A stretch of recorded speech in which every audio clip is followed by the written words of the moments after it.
Hallelujah. ക്രൂശിലെ 7 തിരുമൊഴികളാണ് നമ്മൾ പഠിച്ചുകൊണ്ടിരിക്കുന്നത്. ഒന്നാമതായി നമ്മൾ കണ്ടു, അവൻ പിതാവിനോട് ഒരു മധ്യസ്ഥ പ്രാർത്ഥന നടത്തുന്നതാണ്. എന്താണ്? പിതാവേ, ഇവർ ചെയ്യുന്നത് എന്തെന്ന് അറിയായികയാൽ ഇവരോട് ക്ഷമിക്കണമേ എന്നാണ് പറയുന്നത്.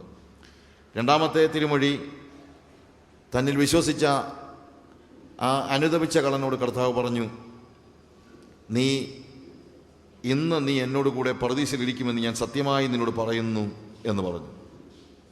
മൂന്നാമത്, യേശു തൻ്റെ അമ്മയായ മറിയയെ കണ്ടിട്ട് അടുത്ത് നിൽക്കുന്ന യോഹന്നാനെ കാണിച്ചിട്ട് പറഞ്ഞു, ഇതാ നിൻ്റെ മകൻ. എന്നിട്ട് യോഹന്നാനോട് പറഞ്ഞു, ഇതാ നിൻ്റെ അമ്മ. തൻ്റെ ശിഷ്യൻ അന്ന് മുതൽ അവൻ്റെ അമ്മയെ അല്ലെങ്കിൽ മറിയയെ അവൻ്റെ വീട്ടിൽ കൈക്കൊണ്ടു. പിന്നീട് നമ്മൾ വീണ്ടും യേശുക്രിസ്തുവിൻ്റെ തിരുമൊഴികൾ കാണുമ്പോൾ മൂന്നാമത്തെ തിരുമൊഴി, അത് 3 മണിക്കൂർ ഇരുളുണ്ടാകും നമ്മൾ കാണുന്നുണ്ട്. രാവിലെ 9 മണി മുതൽ 12 മണി വരെ ആണ് ആദ്യത്തെ സന്ദർഭങ്ങൾ, നമ്മൾ ആദ്യത്തെ 3 തിരുമൊഴികൾ കാണുന്നത്. എന്നാൽ 12 മണി മുതൽ, അതായത് 6 മണി മുതൽ 9 മണി നേരം വരെ എന്ന് പറയുമ്പോൾ ഉച്ചയ്ക്ക് 12 മണി മുതൽ, അല്ലെങ്കിൽ നട്ടുച്ചയ്ക്ക് 12 മണി മുതൽ വൈകുന്നേരം 3 മണി വരെ, അതാണ് ഏറ്റവും കൂടുതൽ പ്രകാശം ഉണ്ടാകേണ്ടതായ സമയം. പക്ഷേ ആ സമയത്താണ് ദേശമെല്ലാം ഇരുട്ടുണ്ടാകുന്നത്. പകൽ 3 മണി നേരം ആകുന്ന സമയത്ത്, ഏകദേശം 3 മണി നേരമായപ്പോൾ യേശു അവൻ്റെ എൻ്റെ ദൈവമേ നീ എന്നെ കൈവിട്ടതെന്ന് അവൻ്റെ ആ വേദനയിൽ കർത്താവിനോട് വിളിച്ച് ചോദിക്കുന്ന, അല്ലെങ്കിൽ നിലവിളിക്കുന്നതായ ഒരു സന്ദർഭമാണ് നമ്മൾ കാണുന്നത്. എലോവായി എലോവായി ലമ സബക്തനി എന്ന് നമ്മൾ പറയുന്നു. എൻ്റെ ദൈവമേ നീ എന്നെ കൈവിട്ടതെന്ത്. അത് ഒരുപക്ഷേ മാനുഷിക നിലയിൽ യേശുവിൻ്റെ വേദനയുടെ സന്ദർഭത്തിൽ പറയുന്നതാണെന്ന് പറഞ്ഞാലും നമ്മളതിനകത്ത് വിഷമിക്കേണ്ട കാര്യമൊന്നുമില്ല. എന്നാൽ അതിനപ്പുറത്ത് നമ്മൾ ഇന്ന് രാവിലെ കണ്ട ഒരു കാര്യമുണ്ട്. അതിനപ്പുറത്ത് ഒരു സെപ്പറേഷൻ്റെ ഒരു പ്രശ്നമുണ്ട്.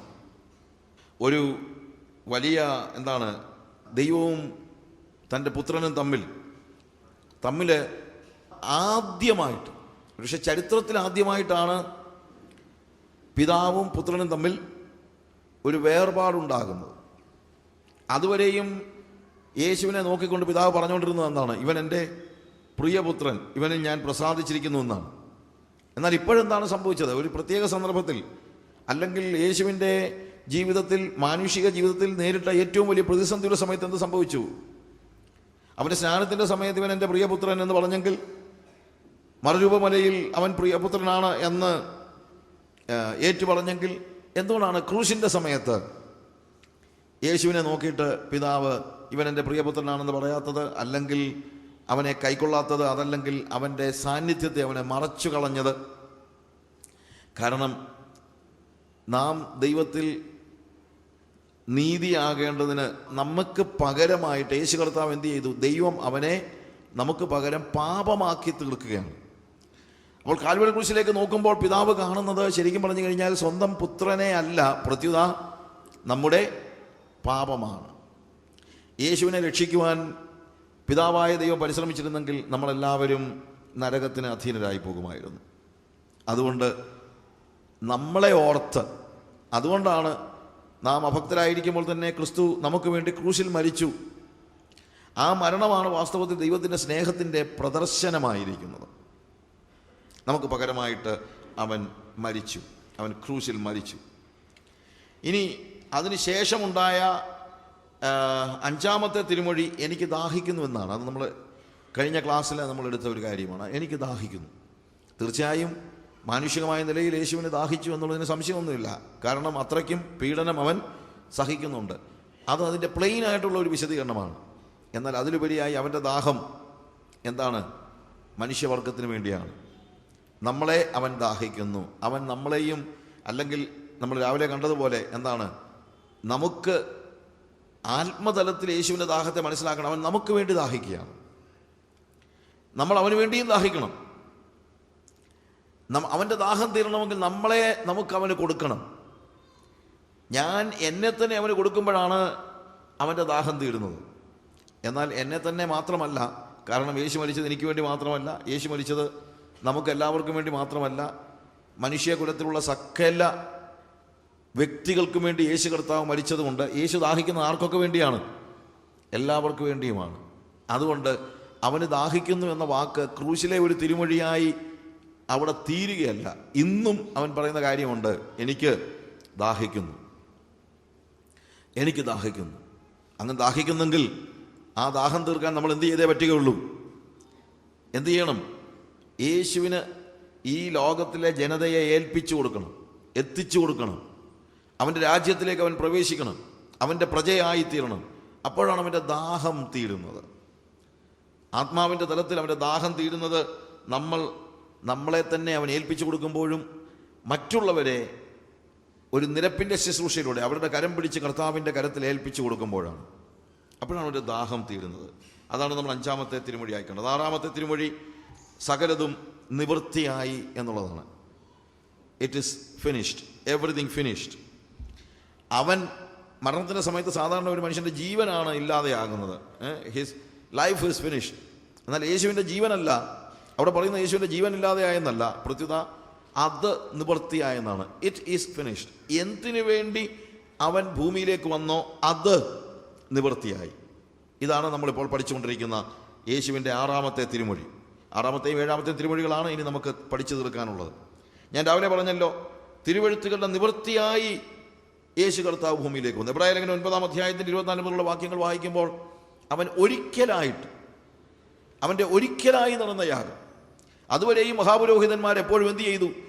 എല്ലാ സമയത്തും ഇടയ്ക്കിടെ ആട്ടുകൊറ്റന്മാരുടെ രക്തവുമായി വിശുദ്ധ മന്ദിരത്തിലേക്ക് ചെല്ലേണ്ടതായ ഒരാവശ്യമുണ്ടായിരുന്നു, എവറി ടൈം. എന്നാൽ യേശു ഇപ്പോൾ ആട്ടുകൊറ്റന്മാരുടെ രക്തം കൊണ്ടല്ല, അവിടെ എഴുതിയിരിക്കുന്നത് അന്യരക്തം കൊണ്ടല്ല, സ്വന്തം രക്തം കൊണ്ട് തന്നെ അവൻ ദൈവത്തിൻ്റെ സന്നിധിയിലേക്ക് പ്രവേശിക്കുകയാണ്.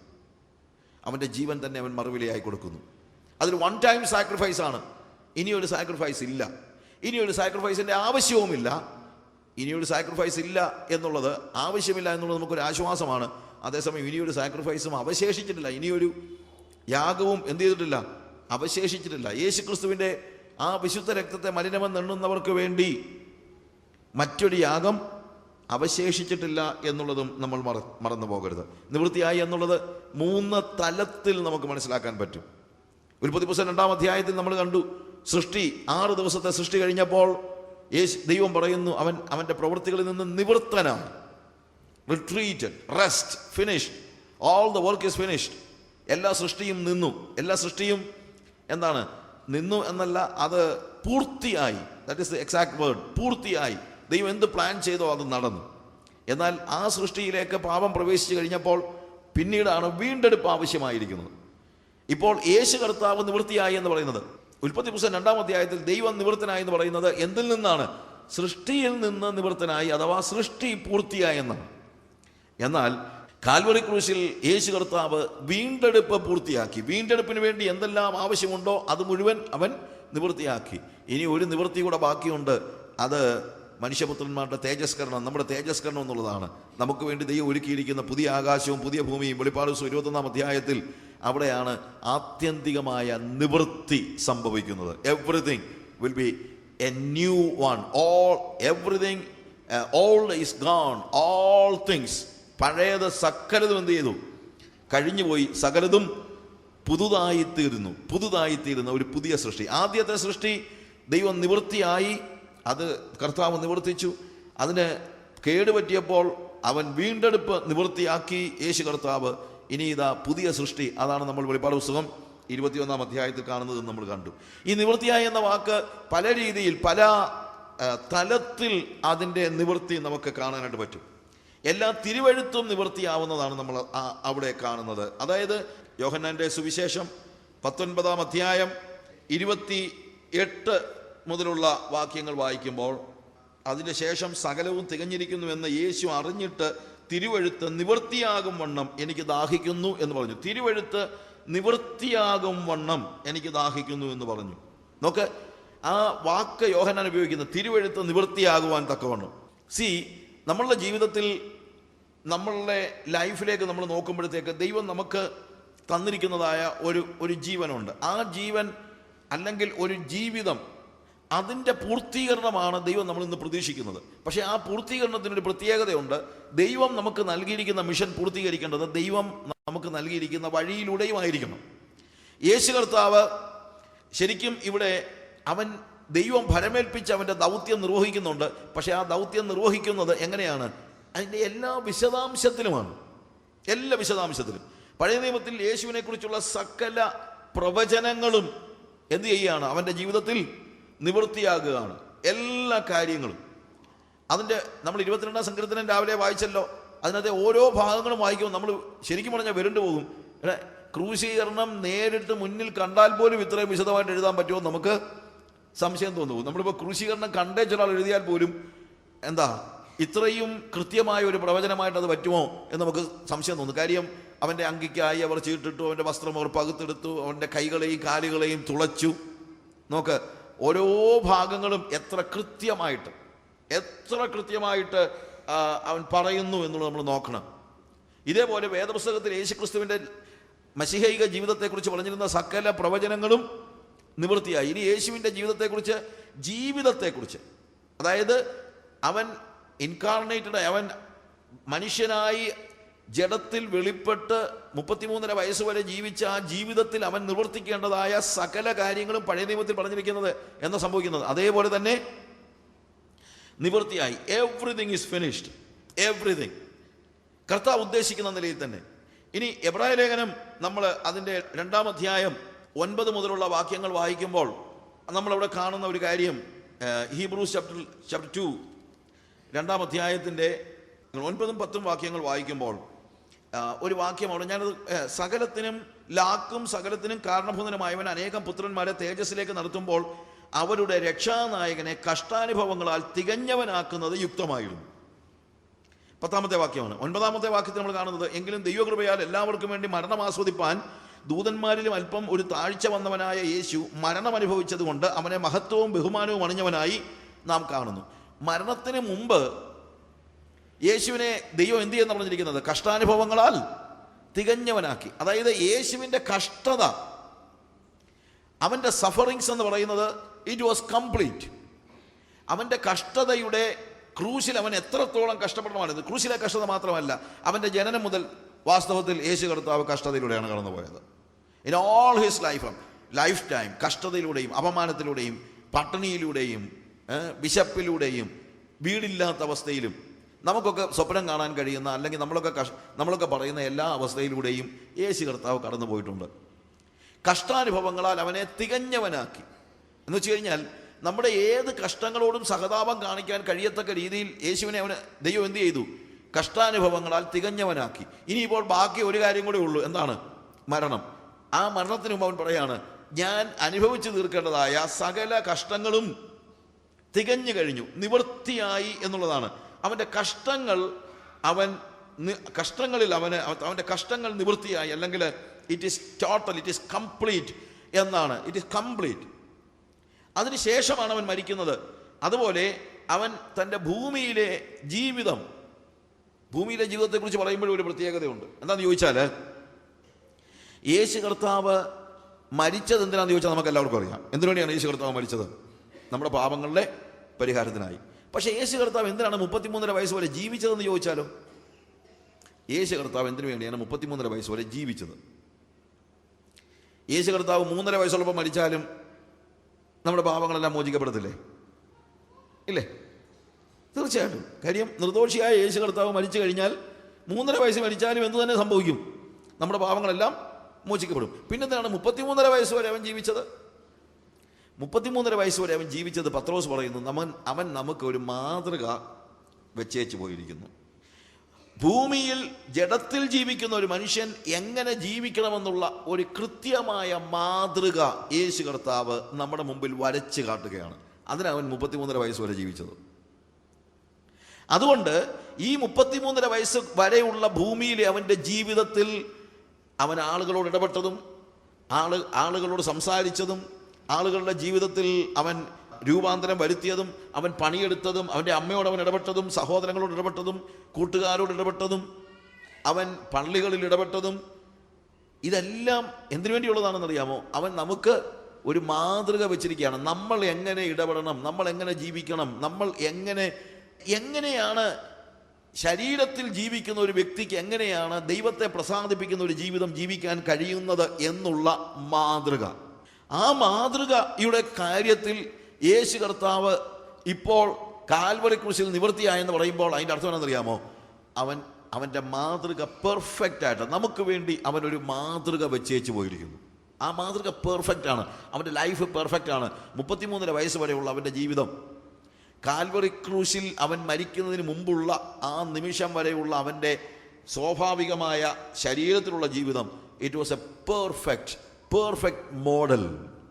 പൂർണ്ണമായും നമുക്ക് പിൻപറ്റുവാൻ കഴിയുന്ന ഒരു മാതൃകയാണ്.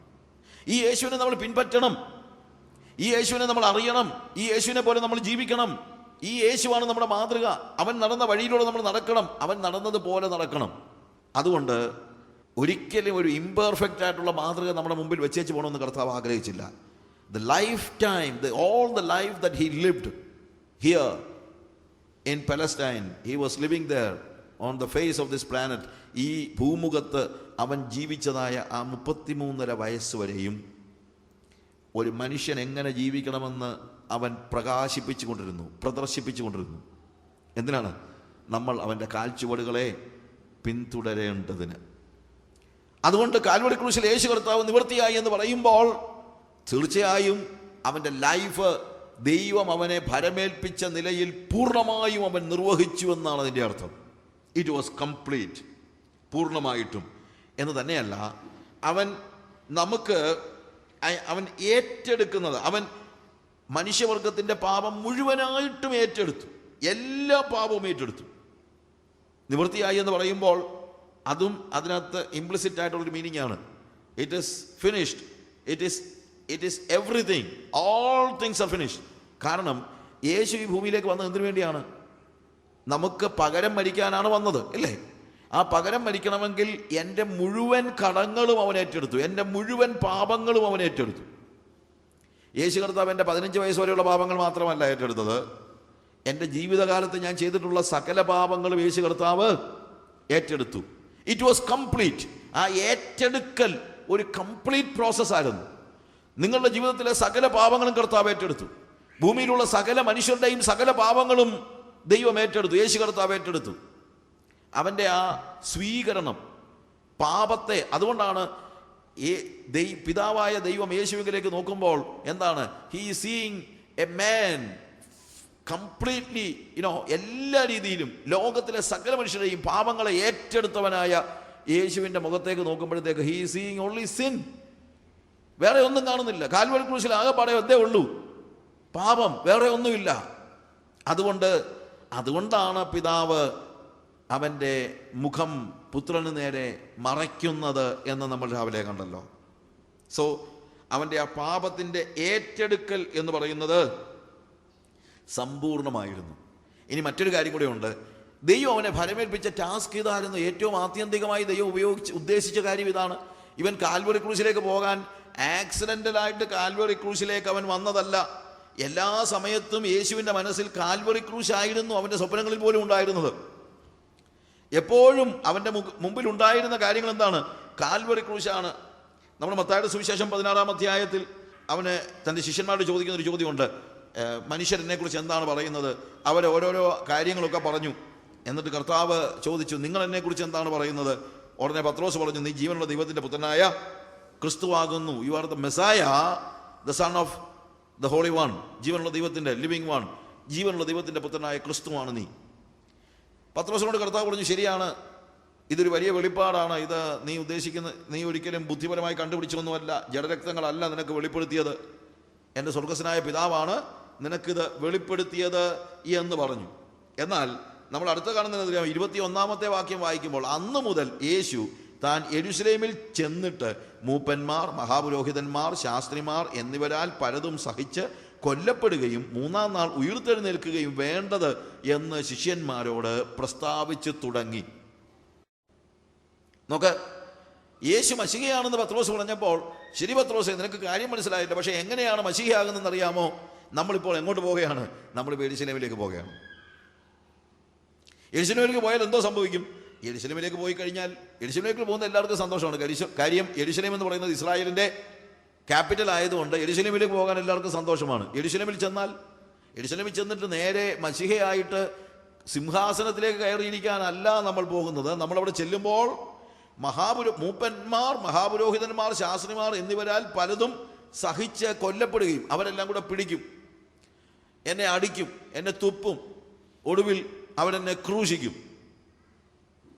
എന്നിട്ട് ഞാൻ ഉയർത്തെഴുന്നേൽക്കും. അപ്പോൾ യെരുശലേമിലേക്കുള്ള യേശുവിൻ്റെ യാത്ര എന്ന് പറയുന്നത് ആക്സിഡൻ്റെല്ലാം സംഭവിച്ചല്ല. പോയ കൂട്ടത്തിൽ, നിങ്ങൾ ആരും ചിന്തിക്കരുത്, പോയ കൂട്ടത്തിൽ പെസഹ പെരുന്നാൾ കൂടാനായിട്ട് യേശു കർത്താവ് പോയ കൂട്ടത്തിൽ അവരെല്ലാവരും കൂടെ പിടിച്ചു എന്ന് ചിന്തിക്കരുത്. ഇത് പ്ലാൻഡ് ആണ്. ഇത് യേശു കർത്താവ് സ്വയം തീരുമാനമെടുത്തതാണ്. അതുകൊണ്ടാണ് ആദ്യത്തെ ദിവസം തന്നെ ഞാൻ പറഞ്ഞത്, യേശുവിൻ്റെ ക്രൂശ് ഔട്ട്സ്റ്റാൻഡ് ചെയ്യുന്ന ഒന്നാമത്തെ കാര്യം എന്താണെന്നറിയാമോ? അതവൻ്റെ ചോയ്സാണ്. അവൻ ചൂസ് ചെയ്തതാണ്. അതുകൊണ്ട് ക്രൂശിൽ കിടക്കുമ്പോൾ അവന് മനസ്സിലാകുന്നൊരു കാര്യമുണ്ട്, എൻ്റെ ദൗത്യം ഞാൻ നിർവഹിക്കുകയാണ്. യേശു കർത്താവ് പിതാവ് അവന് ചെയ്തതായ ദൗത്യം എന്താണോ അത് നിർവഹിക്കുന്ന വലിയ സന്തോഷത്തിലാണ്, ഒരു കണക്കിന് പറഞ്ഞാൽ. അതായത് പിതാവ് എന്ത് കാര്യത്തിന് വേണ്ടി അവനെ അയച്ചോ അതിപ്പോൾ ചെയ്യാനുള്ള അവസരം ലഭിച്ചിരിക്കുകയാണ്. സോ നിവൃത്തിയായി എന്ന് പറയുമ്പോൾ ആ ഒരർത്ഥത്തോടു കൂടെ വേണം നമ്മളതിനെ കാണാൻ. അതായത് ഞാൻ പറഞ്ഞല്ലോ, സൃഷ്ടി നടന്നപ്പോൾ സൃഷ്ടാവായ ദൈവം എന്ത് ചെയ്യുന്നു? നിവൃത്തനായി. ഇപ്പോൾ എന്താണ്? വീണ്ടെടുപ്പിൻ്റെ സമയത്ത് യേശു കർത്താവ് വീണ്ടെടുപ്പിന് ആവശ്യമായത് എന്തെല്ലാം ഉണ്ടോ അത് മുഴുവൻ ചെയ്ത് തീർത്തു. Finished, it is finished. ഇനിയിപ്പോൾ വരാൻ പോകുന്ന ആകാശവും പുതിയ ഭൂമിയും അന്നും ഇതിൻ്റെ ഫൈനലായിട്ടുള്ള ആത്യന്തികമായ റിയലൈസ് ചെയ്യുന്ന, ഇപ്പോൾ ഒരു ആത്മയാഥാർത്ഥ്യമായിരിക്കുന്ന ദൈവരാജ്യത്തിൻ്റെ ജീവിതം നമ്മൾ റിയലൈസ് ചെയ്യുകയാണ്. ഇന്നും അത് യാഥാർത്ഥ്യമാണ് കേട്ടോ, അത് യാഥാർത്ഥ്യമാണ്. ദൈവരാജ്യത്തിൻ്റെ ജീവിതം എന്ന് പറയുന്നൊരു യാഥാർത്ഥ്യമാണ്. അത് വരാൻ പോകുന്ന കാലഘട്ടത്തിലേക്ക് മാത്രമുള്ളൊരു കാര്യമല്ല. Living in the kingdom of God is A reality, but it is A spiritual reality. ഇന്നത് എങ്ങനെയുള്ള യാഥാർത്ഥ്യമാണ്? ഇന്നത് ഒരു ആത്മയാഥാർത്ഥ്യമാണ്. എന്നാൽ അന്ന് അത് നമ്മൾ വിഷ്വലായിട്ടുള്ളൊരു റിയാലിറ്റി ആയിത്തീരും. അത്രേ ഉള്ളൂ. പുതിയ ആകാശവും പുതിയ ഭൂമിയും ആത്മയാഥാർത്ഥ്യമല്ല. പുതിയ ആകാശവും പുതിയ ഭൂമിയും എന്താണ്? അതൊരു വിഷ്വൽ റിയാലിറ്റിയാണ്. ആ വിഷ്വൽ റിയാലിറ്റി ആകുന്നത് ഒരു ദിവസം വരുന്നുണ്ട്. പക്ഷെ ഇപ്പോൾ തന്നെ എന്താണ്? വീണ്ടെടുപ്പ് ദിവസം മുതൽ ദൈവരാജ്യം, നമ്മൾ വീണ്ടെടുക്കപ്പെടുന്ന സമയം മുതൽ ദൈവരാജ്യം എന്താണ്? ഒരു യാഥാർത്ഥ്യമാണ്. എങ്ങനെയുള്ള യാഥാർത്ഥ്യം? ഒരു ആത്മയാഥാർത്ഥ്യമാണ്. നമ്മളെല്ലാം ഇപ്പോൾ എവിടെയാണ്? നമ്മൾ ദൈവരാജ്യത്തിലാണ്. അതുകൊണ്ടാണ് അവൻ നമ്മളെ സ്വർഗസ്ഥലങ്ങളിൽ ഇരുത്തുകയും ചെയ്തിരിക്കുന്നു എന്ന് പറയുന്നത്. ഇരുത്തുകയും. അപ്പോൾ വീണ്ടെടുപ്പിലും നിവൃത്തിയുണ്ട്. എന്ത് നിവൃത്തി? സൃഷ്ടിയിൽ നിവൃത്തി ഉണ്ടായി, വീണ്ടെടുപ്പിലും നിവൃത്തി ഉണ്ടായി. എന്ത് നിവൃത്തി? ദൈവരാജ്യത്തിലേക്ക് നമ്മളെ പ്രവേശിപ്പിക്കുവാൻ ആവശ്യമായതെല്ലാം യേശു കർത്താവ് കാൽവറി ക്രൂശിൽ ചെയ്ത് തീർത്ത് കഴിഞ്ഞു. ഇനി അതിൻ്റെ വിഷ്വൽ റിയാലിറ്റി അത് നമുക്കറിയത്തില്ല എന്താണെന്നുള്ളത്. That is coming. അത് വിഷ്വൽ ആകുന്നത് വരെയും നമുക്ക് എന്തുണ്ട്? ഇപ്പോഴും ദൈവരാജ്യത്തിൽ തന്നെയാണ് നമ്മൾ ജീവിക്കുന്നത് എന്നുള്ളത് നമ്മൾ മറന്നു പോകരുത്. എന്നാൽ ഈ വാക്കിൻ്റെ സ്പെസിഫിക് ആയിട്ടുള്ള അർത്ഥം, ഒരുപക്ഷെ ഒത്തിരി പ്രസംഗരൊക്കെ നിങ്ങൾ പറഞ്ഞിട്ട് കേട്ടിട്ടുള്ള ഒരു കാര്യം ഉണ്ടായിരിക്കാം. ഈ വാക്കിൻ്റെ സ്പെസിഫിക് ആയിട്ടുള്ള അർത്ഥം പല അർത്ഥങ്ങളുണ്ട്. അതിനകത്ത് ഏറ്റവും സ്പെസിഫിക് ആയിട്ടുള്ളത് ടെറ്റലസ്റ്റായി എന്ന് പറയുമ്പോൾ കൊടുത്തു വീട്ടി എന്നുള്ളതാണ്. Paid in full. നമ്മളിപ്പോൾ ആരോടെങ്കിലും കുറച്ച് പൈസ വാങ്ങിച്ചിട്ട്, അപ്പോൾ നമ്മളെന്താണ് ഒരു നോട്ട് എഴുതി വാങ്ങിച്ചിട്ടാണല്ലോ നമ്മൾ. സപ്പോസ് നമ്മളിപ്പം ഞാനൊരു 10,000 രൂപ ഒരാൾ കടം വാങ്ങിച്ചു കഴിഞ്ഞാൽ ഒരു കടപ്പത്രം ഉണ്ടല്ലോ. ആ കടപ്പത്രം ഞാൻ ആരോട് പണം വാങ്ങിച്ച അയാളുടെ കയ്യിലാണ് ഇരിക്കുന്നത്, ഇല്ലേ? എന്നാൽ ഞാൻ ആ പണം തിരിച്ചു കൊടുത്തു കഴിയുമ്പോൾ അവത്തേലൊരു കാര്യം എഴുതുന്നുണ്ട്. എന്ത്? ടെറ്റലസ്റ്റായി, കൊടുത്തു വീട്ടി, പെയ്ഡ് ഇൻ ഫുൾ എന്നിട്ട് തിരിച്ചു കൊടുക്കുകയാണ്. ഇനിയിപ്പോൾ ഞാൻ 10,000 രൂപ കടം വാങ്ങിച്ചു കഴിഞ്ഞാൽ ഞാനൊരു കടക്കാരനാണ്. പക്ഷേ അത് വീട്ടിൽ കഴിഞ്ഞിട്ട് ഈ എൻ്റെ കടപ്പത്രത്തിൻ്റെ മേൽ അയാളൊരു സീല് പതിക്കുകയാണ്, ടെറ്റലസ്റ്റായി. അത് ആ കാലഘട്ടത്തിലെ ഒരു സാധാരണ പതിവുള്ള കാര്യമാണ്. അതിൻ്റെ അർത്ഥം പെയ്ഡ് ഇൻ ഫുൾ. അതായത് ഇനി എനിക്ക് യാതൊരു രീതിയിലുള്ള കടബാധ്യതയും ഇല്ല എന്നുള്ളതാണ്. എല്ലാ കടങ്ങളുടെ ബാധ്യതയിൽ നിന്നും എന്നെ ഒഴിച്ചു നിർത്തുന്നതാണ് ഈ ഒരു വാക്ക്. ഒരു കടപ്പത്രം എൻ്റെ കയ്യിലുണ്ടെങ്കിൽ കടം വാങ്ങിക്കുമ്പോൾ നമ്മൾ എഴുതി കൊടുക്കുന്ന ആ നോട്ടുണ്ടല്ലോ, അത് പൈസ കൊടുക്കുമ്പോൾ തിരിച്ചെഴുതി വാങ്ങിക്കുമ്പോൾ അതിനകത്ത് എഴുതുന്ന ഒരു വാക്കാണ് കൊടുത്തു വീട്ടി, ടെറ്റലസ്റ്റായി, നിവൃത്തിയായി എന്ന് പറയുന്നതായ വാക്ക്. എന്താണ് അതിനർത്ഥം?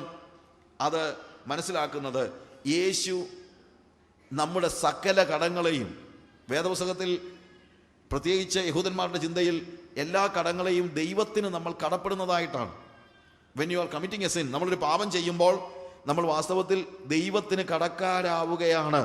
യാഗം കഴിക്കുമ്പോൾ ആ കടം വീട്ടുകയാണ്. ഇതാണ് യഹൂദ ചിന്ത. ഓരോ പാപം ചെയ്യുമ്പോഴും ദൈവത്തിന് നമ്മൾ കടക്കാരാവുന്നു. ഓരോ പാപപരിഹാര യാഗം കഴിക്കുമ്പോഴും എന്ത് സംഭവിക്കുന്നു? ആ കടം വീട്ടപ്പെടുന്നു. പക്ഷേ ഒരിക്കലും ഇതിൻ്റെ ബാലൻസ് ഷീറ്റ് നോക്കിക്കഴിഞ്ഞാൽ നമുക്കിത് ടാലി ചെയ്യാൻ ഒരിക്കലും പറ്റത്തില്ല. കാര്യം നമ്മൾ ചെയ്യുന്ന പാപങ്ങളുടെ സംഖ്യ കൂടുതലും കഴിക്കുന്ന യാഗങ്ങളുടെ എണ്ണം കുറവുമായിരിക്കും. അതുകൊണ്ട് എല്ലാ മനുഷ്യരും ഒന്നുപോലെ എപ്പോഴും ദൈവസന്നിധിയിൽ കടക്കാരായിരുന്നു. ഒരു മനുഷ്യനും കൊടുത്തു വീട്ടാൻ കഴിയാത്ത നിലയിൽ നമ്മുടെ പാപങ്ങളുടെ വലിയ ഒരു കടം ഉണ്ടായിരുന്നു. ആ കടം കർത്താവ് എന്ത് ചെയ്തിരിക്കുന്നു? ഇപ്പോൾ കൊടുത്തു വീട്ടിയിരിക്കുന്നു. അതാണ് ഈ വാക്കിൻ്റെ അർത്ഥം. അത് കൊടുത്തു വീട്ടണമെങ്കിൽ കടമില്ലാത്ത ഒരാൾക്ക് മാത്രമേ കൊടുത്തു വീട്ടാൻ പറ്റുള്ളൂ. കടമുള്ള ആൾക്ക് കടം കൊടുത്തു വീട്ടാൻ പറ്റുമോ? ഇല്ല. ഞാനിപ്പോൾ ആരോടെങ്കിലും പറയുകയാണ്, ബ്രദറെ എനിക്കൊരു 10 ലക്ഷം രൂപ കടമുണ്ട്, അതൊന്ന് കൊടുത്തു വിട്ടാമെന്ന് ചോദിച്ചു കഴിഞ്ഞാൽ യെസ്, ഒരു പ്രശ്നമില്ല എന്ന് പറഞ്ഞെന്ന് വെച്ചോ. അങ്ങനെ പറഞ്ഞിട്ട് കാര്യമൊന്നുമില്ല. ഞാൻ അന്വേഷിച്ചപ്പോഴാണ് ഇയാൾക്ക് 1 കോടി കടമുണ്ടെന്ന് അറിയുന്നത്. അപ്പോൾ 1 കോടി കടമുള്ളവന് എൻ്റെ 10 ലക്ഷം കൊടുത്തു വിട്ടാൻ പറ്റുമോ? ഇല്ല. ഓക്കെ, ഇതുപോലെയാണ് മനുഷ്യൻ മറ്റൊരു മനുഷ്യന് വേണ്ടി അവൻ്റെ കടം കൊടുത്തു വിട്ടാനായിട്ട് പരിശ്രമിച്ചാൽ സംഭവിക്കുന്ന കാര്യം. അങ്ങനെ ആർക്കും കഴിയത്തില്ല. അതുകൊണ്ടാണ് സങ്കീർത്തനത്തിലെ 49-ാം അധ്യായം നമ്മൾ നേരത്തെ വായിച്ചല്ലോ, 7 മുതൽ 7-8 വാക്യങ്ങൾ വായിക്കുമ്പോൾ, സഹോദരൻ ശവക്കുഴി കാണാതെ അവനെ വീണ്ടെടുപ്പ് വില കൊടുക്കേണ്ടതിന് ആർക്കും കഴിയുകയില്ല. ലോകത്തിൽ ഒരു മനുഷ്യനും മറ്റൊരു മനുഷ്യന് വേണ്ടി മരിക്കാൻ കഴിയത്തില്ല. മരിച്ചതുകൊണ്ട് പ്രയോജനമില്ല. കാര്യം എന്താണ്? എല്ലാവരും കടക്കാരാണ്.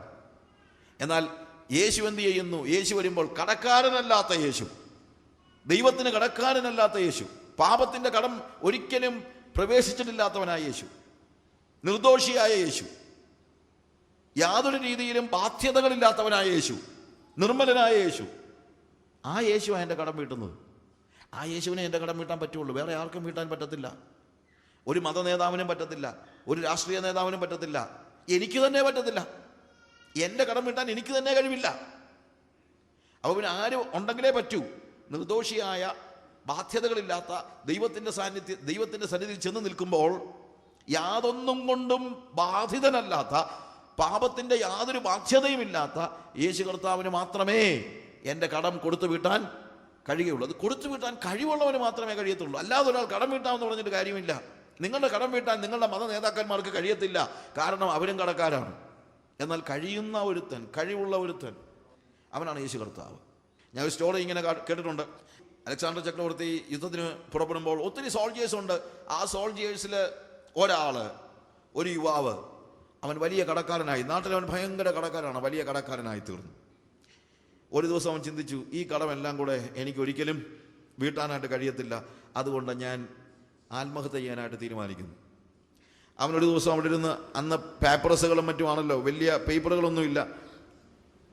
അവനൊരു പേപ്പർസ് എടുത്തിട്ട് തൂവലിൽ മഷി മുക്കി അവൻ്റെ കടങ്ങളുടെ ലിസ്റ്റ് മുഴുവൻ എഴുതി. കടങ്ങളുടെ ലിസ്റ്റ്, ആർക്കൊക്കെ എന്തൊക്കെ കൊടുക്കാനുണ്ടെന്നുള്ളത് എഴുതി. ഇറ്റ്സ് എ ഹ്യൂജ് എമൗണ്ട്, ഒരു വലിയ എമൗണ്ടാണ്. അവനിത് നോക്കിയിട്ട് ആത്മകഥം എന്നുള്ളതിൻ്റെ താഴെ എഴുതി, ഈ കടം ആർക്ക് കൊടുത്തു വീട്ടാൻ കഴിയും? അത് നോക്കി അവനിങ്ങനെ കുറേ നേരം ഇരുന്നു. വിഷം കഴിച്ച് മരിക്കാൻ ഇരിക്കുകയാണ്. പക്ഷേ ഇത് നോക്കി കുറച്ച് നേരം ഇരുന്ന് അവൻ ഉറങ്ങിപ്പോയി. നോക്കി കുറച്ച് നേരം ഇരുന്നപ്പോൾ അവന് ഉറങ്ങിപ്പോയി. അല്പം കഴിഞ്ഞപ്പോൾ ഈ അലക്സാണ്ടർ ചക്രവർത്തി ഇടയ്ക്കൊക്കെ ക്യാമ്പുകൾ, പട്ടാള ക്യാമ്പൊക്കെ ഇങ്ങനെ വന്ന് നോക്കും. അങ്ങനെ നോക്കിയപ്പോൾ മെഴുകുതിരി കത്തിച്ച്, അല്ലെങ്കിൽ എന്താണ്, വിളക്ക് കത്തിച്ച്, ലാമ്പ് കത്തിച്ച് ഒരുത്തൻ ഇങ്ങനെ എന്തോ പേനായൊക്കെ പിടിച്ചുകൊണ്ടിരിക്കുന്നത് കണ്ടു. അലക്സാണ്ടർ ചക്രവർത്തി ആരും അറിയാതെ അടുത്ത് വന്ന് നോക്കിയപ്പോൾ അവൻ്റെ കടത്തിൻ്റെ ലിസ്റ്റും എല്ലാം ഇവിടെ പേപ്പർസിൽ എഴുതി വെച്ചിരിക്കുകയാണ്. എന്നിട്ട് ഏറ്റവും ഒരു ചോദ്യം, ഈ കടം ആര് കൊടുത്തു വീട്ടും? അലക്സാണ്ടർ ചക്രവർത്തി ഒന്നും മിണ്ടിയില്ല, ശബ്ദമൊന്നും ഉണ്ടാക്കിയില്ല. അതിൻ്റെ താഴെ തൂവലുകൊണ്ട് എഴുതി, അലക്സാണ്ടർ കൊടുത്തു വീട്ടും. എന്തെഴുതി? അലക്സാണ്ടർ കൊടുത്തു വീട്ടും. അലക്സാണ്ടർ ചക്രവർത്തി പോയി കുറച്ച് കഴിഞ്ഞപ്പോൾ ഇവൻ ഉണർന്നു നോക്കിയപ്പോൾ വിഷമെടുക്കുകയാണ്. ചാകാൻ വേണ്ടി വിഷമെടുത്തപ്പോൾ കടലാസിൻ്റെ താഴെ വേറെ ഒരു മഷി കണ്ടു, മഷിയുടെ ഒരു കളറ് കണ്ടു. അവൻ നോക്കിയപ്പോൾ അവിടെ എഴുതിയിരിക്കുകയാണ്, അലക്സാണ്ടർ കൊടുത്തു വീട്ടു. ഇനി അവന് പേടിക്കേണ്ട കാര്യമുണ്ടോ? ഉണ്ടോ? ഇല്ല. ഈ കടം ആർക്ക് കൊടുത്തു വീട്ടും, ഈ കടം ആര് കൊടുത്തു വിട്ടുമെന്ന് ചോദിച്ചപ്പോൾ അവൻ്റെ മനസ്സിൽ ഉണ്ടായിരുന്ന ഒരു വലിയൊരു പ്രശ്നം ഇതാണ്, ഇതൊരു ഹ്യൂജ് എമൗണ്ടാണ്, ഇത് ആർക്കും കൊടുത്തു വീട്ടാൻ കഴിയുകയില്ല എന്ന് അവൻ അറിയാമായിരുന്നു. ഇറ്റ് വാസ് എ റിയാലിറ്റി, അതവൻ അറിയാമായിരുന്നു.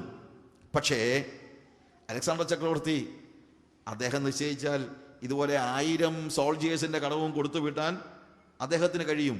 അവിടെ എഴുതിയിരിക്കുകയാണ്, അലക്സാണ്ടർ കൊടുത്തു വിട്ടു.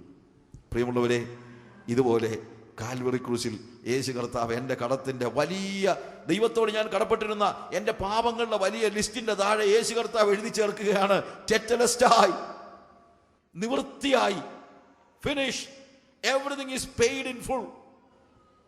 ഇതാ സകലതും കൊടുത്തു വീട്ടിയിരിക്കുന്നു. ഹല്ലേലൂയ. ഇതാണ് സഹോദരന്മാരെ വാസ്തവത്തിൽ കാൽവറി ക്രൂശിൽ സംഭവിച്ച കാര്യം. നമുക്ക് പകരമാണ്, നമുക്ക് വേണ്ടിയാണ്, നമുക്ക് പകരമാണ് നമ്മൾ കൊടുത്തുവിട്ടാൻ. നമുക്കൊരിക്കലും ഇത് കൊടുത്തുവിടാൻ കഴിയുമായിരുന്നില്ല. നമുക്കെന്നല്ല, ലോകത്തിൽ ആർക്കും ഇത് കൊടുത്തു വിട്ടുവാൻ കഴിയുമായിരുന്നില്ല. ഒരു ദൂതന് പോലും ഇത് കൊടുത്തു വിട്ടുവാൻ കഴിയുമായിരുന്നില്ല. എന്നാൽ എൻ്റെ സകല കടത്തിൻ്റെയും താഴെ യേശു കർത്താവ് എഴുതിയ ആ ഒരു വാചകത്തെ ഓർത്ത് ഞാൻ കർത്താവിന് സ്തോത്രം ചെയ്യുന്നു. ഓ ഹല്ലേലൂയ. ടെറ്റലസ്റ്റായി, നിന്റെ കടം ഞാൻ കൊടുത്തു വിട്ടിരിക്കുന്നു. Paid in full, paid in full. അതുകൊണ്ടാണ് പ്രിയമുള്ളവരെ നമുക്ക് ദൈവത്തിൻ്റെ സന്നിധിയിൽ നിൽക്കാൻ കഴിയുന്നത്. അല്ലെങ്കിൽ ഒരിക്കലും നമുക്ക് കർത്താവിൻ്റെ സന്നിധിയിൽ നിൽക്കുവാൻ കഴിയുമായിരുന്നില്ല. നിങ്ങൾക്ക് അറിയാമല്ലോ, യെശയ്യാവിൻ്റെ പ്രവചനം 53-ാം അധ്യായം നമ്മൾ വായിക്കുമ്പോൾ അതിൻ്റെ 4 മുതലുള്ള വാക്യങ്ങളിൽ അവിടെ എന്തിനു വേണ്ടി യേശു മരിച്ചു എന്നുള്ളതിനെ കുറിച്ച് ഉള്ള ഒരു വലിയ വിവരണമാണ് അവിടെ കാണുന്നത്. 4-ാമത്തെ വാക്യത്തിൽ, സാക്ഷാൽ നമ്മുടെ രോഗങ്ങളെ അവൻ വഹിച്ചു, നമ്മുടെ വേദനകളെ അവൻ ചുമന്നു, നാമോ ദൈവം അവനെ ശിക്ഷിച്ചും അടിച്ചും ദണ്ഡിപ്പിച്ചുമിരുന്നു എന്ന് വിചാരിച്ചു. സി, മുകളിലുള്ള വാക്യം വായിക്കുമ്പോൾ യേശു കർത്താവിനെ പ്രവചനാത്മാവിൽ ഈ പ്രവാചകൻ കണ്ടിട്ട് എത്ര കഷ്ടമായ കാര്യം. അവൻ മനുഷ്യരാൽ നിന്ദിക്കപ്പെട്ടു. അതിനു മുമ്പ് അവന് രൂപഗുണമില്ല, കോമളത്വമില്ല, കണ്ടാൽ ആഗ്രഹിക്കത്തക്ക സൗന്ദര്യമില്ല. അവൻ മനുഷ്യരാൽ നിന്ദിക്കപ്പെട്ടും ത്യജിക്കപ്പെട്ടും വ്യസനപാത്രമായി ഇടുന്നു, രോഗം ശീലിച്ചവനുമായി ഇടുന്നു. അവനെ കാണുന്നവർ മുഖം മറച്ചു കളയത്തക്കവണ്ണം അവൻ നിന്ദനായിരുന്നു, നാം അവനെ ആദരിച്ചതുമില്ല. കാൽവറി ക്രൂശിലെ യേശുവിനെ കാണുമ്പോൾ ഇതല്ലാതെ വേറെ എന്താ നമുക്ക് തോന്നുന്നത്? പ്രവാചകന്റെ കണ്ണുകളിലൂടെ നമ്മൾ കാണുന്ന യേശു, ഹല്ലേലൂയ. ചരിത്രത്തിൽ ആ യേശുവിൻ്റെ മുഖത്ത് നോക്കിയാൽ അവനെ കാണുന്നവരൊക്കെ ഈ മുഖം മറച്ച് കളയത്തക്ക രീതിയിൽ അവൻ വിരൂപനായിരുന്നു. അവൻ്റെ തലയിലടിച്ച ആ മുൾക്കിലെടുത്ത് നിന്ന് ഒഴുകി വരുന്ന ചോരയും പട്ടാളക്കാർ അവൻ്റെ മുഖത്ത് തുപ്പിയ തുപ്പലും എല്ലാം ഒലിച്ചിറങ്ങി ആകെ വികൃത രൂപിയായി. അവൻ്റെ മുഖത്ത് നിന്ന് അവർ രോമം വലിച്ചു പറിച്ച്, ഒരുപക്ഷെ അതെല്ലാം വീർത്ത് ആ രോമകൂപങ്ങളിലേക്ക് ഈ തുപ്പലും രക്തവും എല്ലാം ഒഴുകി ഇറങ്ങുമ്പോൾ വേദന കൊണ്ട് അവൻ പിടയുന്നുണ്ടായിരിക്കാം. അവൻ്റെ ദേഹം മുഴുവൻ ചാട്ടവാറുകൾ കൊണ്ടുള്ള അടിയേറ്റ് ഉഴവുചാലുകൾ പോലെ കീറിയിരിക്കുന്ന അർത്ഥനഗ്നനായ യേശു കർത്താവ് കാൽവറി ക്രൂശിൽ കിടക്കുകയാണ്. അവൻ്റെ മേൽവസ്ത്രം അവർ പകുത്തെടുത്തു. അവനെ ഏറ്റവും വികൃതമായ നിലയിൽ അടിച്ചും ദണ്ഡിപ്പിച്ചും ഇരിക്കുന്ന ഒരു സ്റ്റേജ്. അവൻ വ്യസനപാത്രമായും രോഗം ശീലിച്ചു അവനെ കാണുന്നവരൊക്കെയും മുഖം മറച്ചു കളയത്തക്കവണ്ണം അവൻ നിന്നതിനായിരുന്നു, നാം അവനെ ആദരിച്ചതുമില്ല. എന്നാൽ വാസ്തവം എന്താണ്? സാക്ഷാൽ നമ്മുടെ രോഗങ്ങളെ അവൻ വഹിച്ചു, നമ്മുടെ വേദനകളെ അവൻ ചുമന്നു, നാമോ ദൈവം അവനെ ശിക്ഷിച്ചും അടിച്ചും ദണ്ഡിപ്പിച്ചും ഇരിക്കുന്നു എന്ന് വിചാരിച്ചു. നമ്മൾ ചിന്തിച്ചത് ദൈവം അവന് കൊടുത്ത ശിക്ഷയാണെന്ന്. എന്നാൽ അത് ആർക്കുള്ള ശിക്ഷയായിരുന്നു? അത് എനിക്കും നിങ്ങൾക്കുമുള്ള ശിക്ഷയായിരുന്നു. എന്നാൽ അവൻ നമ്മുടെ അതിക്രമങ്ങൾ നിമിത്തം മുറിവേറ്റും നമ്മുടെ അകൃത്യങ്ങൾ നിമിത്തം തകർന്നു വിരിക്കുന്നു. നമ്മുടെ സമാധാനത്തിനായുള്ള ശിക്ഷ അവൻ്റെ മേലായിരുന്നു, അവൻ്റെ അടിപ്പിണരുകളാൽ നമുക്ക് സൗഖ്യം വന്നു വിരിക്കുന്നു. വേദപുസ്തകം കയ്യിലുള്ളവർ ദയവ് ചെയ്ത് ഈ വേദപുസ്തക ഭാഗം ഒന്ന് എടുക്കുക. Just go through that. പ്രിയമുള്ളവരെ, എന്നും തിരുവത്താഴത്തിൻ്റെ സമയത്ത് കേട്ട് നമ്മൾ ഒരു മാഞ്ഞുപോയ ഒരു വാക്കുകളാകരുത്. ഇത് നമ്മളെക്കുറിച്ച് എഴുതിയിരിക്കുന്ന വേദഭാഗമാണ്. യേശുവിനെക്കുറിച്ച് മാത്രമല്ല എഴുതിയിരിക്കുന്നത്, എന്നെക്കുറിച്ചാണ് എഴുതിയിരിക്കുന്നത്. നമ്മുടെ ഭാഗം ഒന്ന് വായിച്ചേ, ഓരോരുത്തരും ഒന്ന് എടുത്തിട്ടൊന്ന് വായിച്ചേ. 4-ാമത്തെ വാക്യത്തിൽ, സാക്ഷാൽ നമ്മുടെ രോഗങ്ങളെ അവൻ വഹിച്ചു, നമ്മുടെ വേദനകളെ അവൻ ചുമന്നു, നാമോ ദൈവം അവനെ ശിക്ഷിച്ചും അടിച്ചും ദണ്ഡിപ്പിച്ചും ഇടുന്നു എന്ന് വിചാരിച്ചു. എന്നാൽ അവൻ നമ്മുടെ അതിക്രമങ്ങൾ നിമിത്തം മുറിവേറ്റും നമ്മുടെ അകൃത്യങ്ങൾ നിമിത്തം തകർന്നു വിരിക്കുന്നു. നമ്മുടെ സമാധാനത്തിനായുള്ള ശിക്ഷ അവൻ്റെ മേലായിരുന്നു, അവൻ്റെ അടിപ്പിണരുകളാൽ നമുക്ക് സൗഖ്യം വന്നു വിരിക്കുന്നു. ഞാനൊരു ചെറിയ എക്സസൈസ് പറയാം പ്രിയമുള്ളവരെ. അവിടെ നമ്മുടെ എന്നുള്ളതൊന്ന് മാറ്റിയിട്ട് നിങ്ങളെല്ലാവരും ഒരുമിച്ചൊന്ന് വായിച്ചേ. നമ്മുടെ എന്നുള്ളത് മാറ്റിയിട്ട് എൻ്റെ സാക്ഷാൽ എൻ്റെ രോഗങ്ങൾ, നിങ്ങളെല്ലാവരും ഒരുമിച്ചൊന്ന് വായിച്ചേ പ്രിയമുള്ളവരെ. വേദപുസ്തകം കയ്യിലുള്ളവർ ഒരുമിച്ചൊന്ന് വായിര്. എൻ്റെ എന്ന് ചേർത്ത്, സാക്ഷാൽ എൻ്റെ രോഗങ്ങളെ അവൻ വഹിച്ചു, എൻ്റെ വേദനകളെ അവൻ ചുമന്നു, ഞാനോ ദൈവം അവനെ ശിക്ഷിച്ചും അടിച്ചും ദണ്ഡിപ്പിച്ചും ഇരിക്കുന്നു എന്ന് വിചാരിച്ചു. എന്നാൽ അവൻ എൻ്റെ അതിക്രമങ്ങൾ നിമിത്തം മുറിവേറ്റും എൻ്റെ അകൃത്യങ്ങൾ നിമിത്തം തകർന്നും ഇരിക്കുന്നു. എൻ്റെ സമാധാനത്തിനായുള്ള ശിക്ഷ അവൻ്റെ മേലായി, അവൻ്റെ അടിപ്പിണരുകളാൽ എനിക്ക് സൗഖ്യം വന്നു വിളിക്കുന്നു. അവൻ്റെ അടിപ്പിണരുകളാൽ എനിക്ക് സൗഖ്യം വന്നു വിളിക്കുന്നു. നമ്മൾ സഹിക്കേണ്ടതായ മുഴുവൻ കാര്യങ്ങളും യേശു കർത്താവ് കാൽവറി ക്രൂശിൽ ഏറ്റെടുത്തുകൊണ്ട് പറയുകയാണ്, നിനക്ക് പകരം ഞാനത് കൊടുത്തു വീട്ടി. ഇനി നിനക്ക് ശിക്ഷയില്ല, ഇനി നിനക്ക് അതിനെക്കുറിച്ച് ആലോചിക്കേണ്ട കാര്യമില്ല. നിന്റെ മരണം ഞാൻ ഏറ്റെടുക്കുകയാണ്, ഞാൻ പകരം നിനക്ക് ജീവൻ നൽകുകയാണ്. ക്രൂശിൽ നമ്മൾ കാണുന്നത് എൻ്റെ വിധി ഏറ്റെടുക്കുന്നത്. വാസ്തവത്തിൽ ഞാനാണ് മരണത്തിന് വിധിക്കപ്പെട്ടവൻ, ഞാനാണ് പീഡിപ്പിക്കപ്പെടേണ്ടിയിരുന്നവൻ. എൻ്റെ വിധി, എൻ്റെ ഡെസ്റ്റിനി അത് അവൻ ഏറ്റെടുത്തു. എന്തിനാണെന്നറിയാമോ?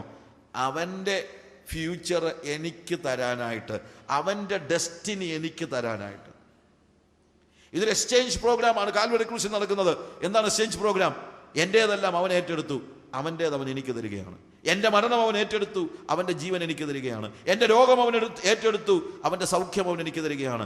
എൻ്റെ വേദനകളെ അവൻ ഏറ്റെടുത്തു, അവൻ്റെ സമാധാനത്തെ എനിക്ക് തരികയാണ്.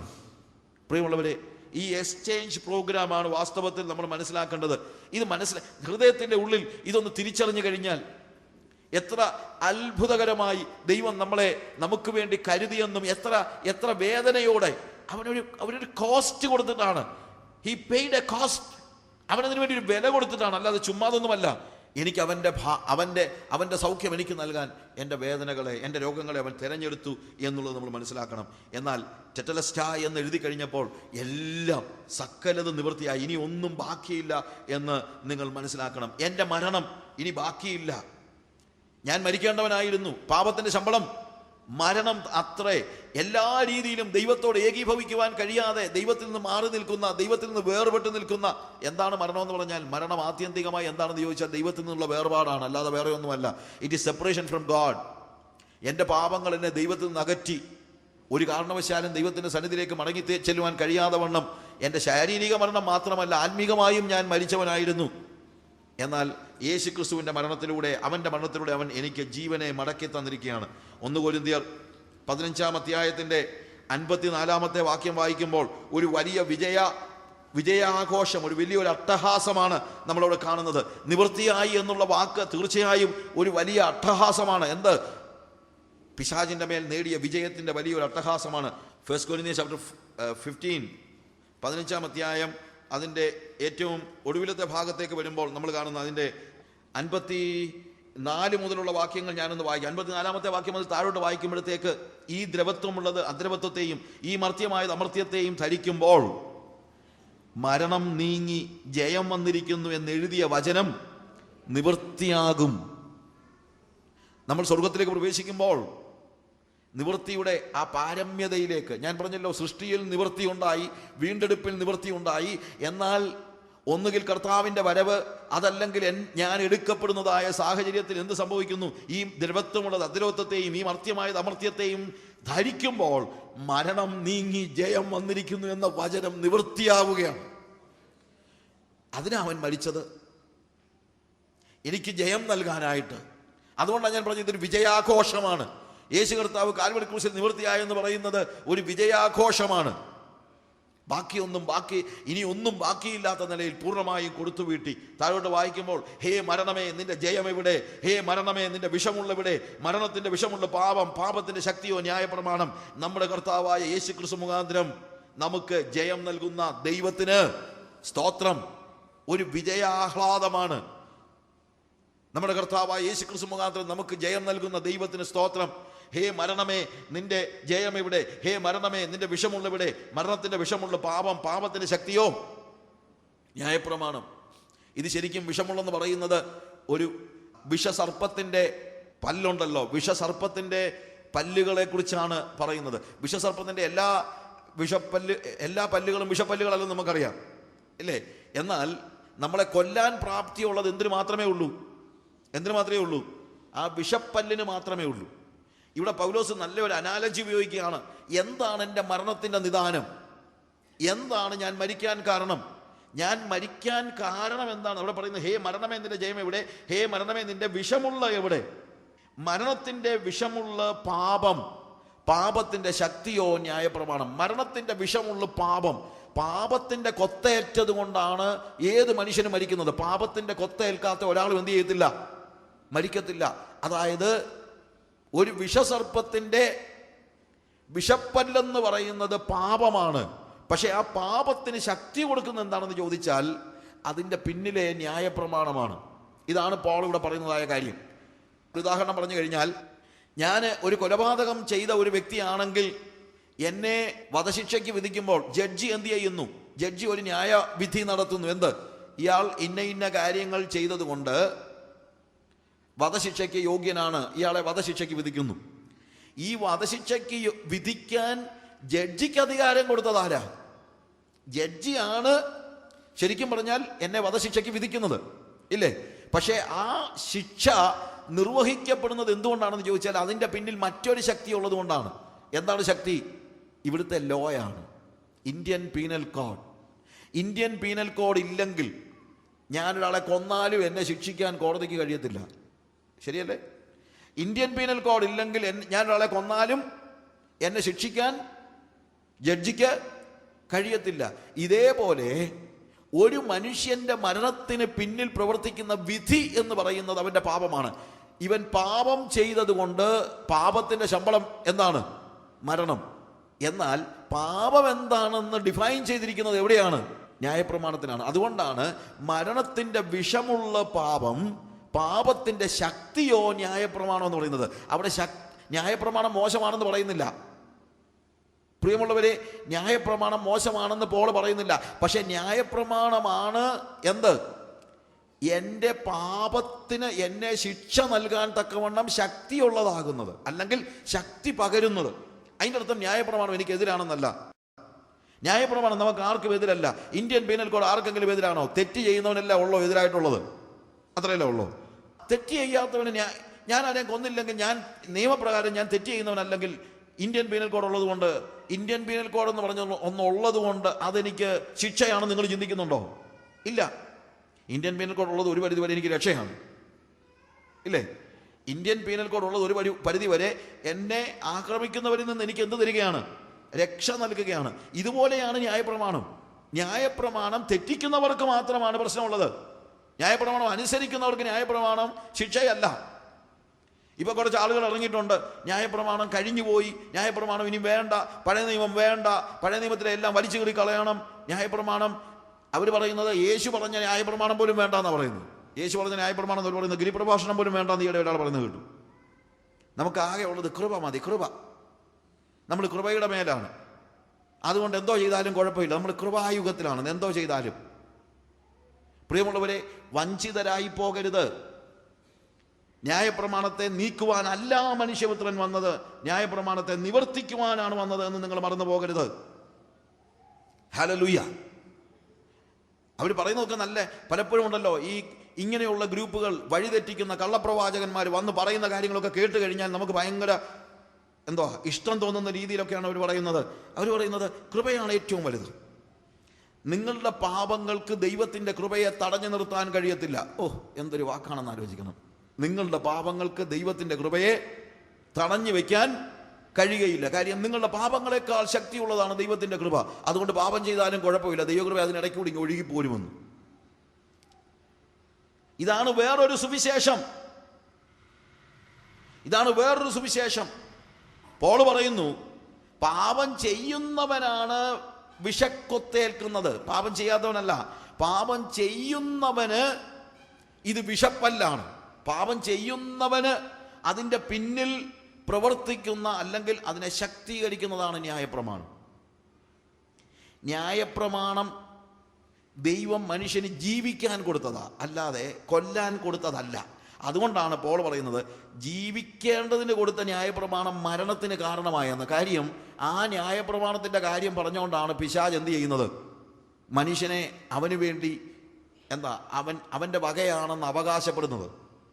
അവൻ ദൈവത്തിൻ്റെ അടുത്ത് എന്ന് പറയുന്നത് എന്താണ്? നീ കൊടുത്ത ന്യായപ്രമാണം ഇവൻ അനുസരിച്ചില്ല.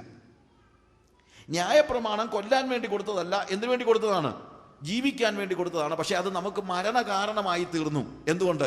പിശാച് അതിനെ ശക്തിയായി ഉപയോഗിച്ചു. എന്ത് ശക്തിയായിട്ട്?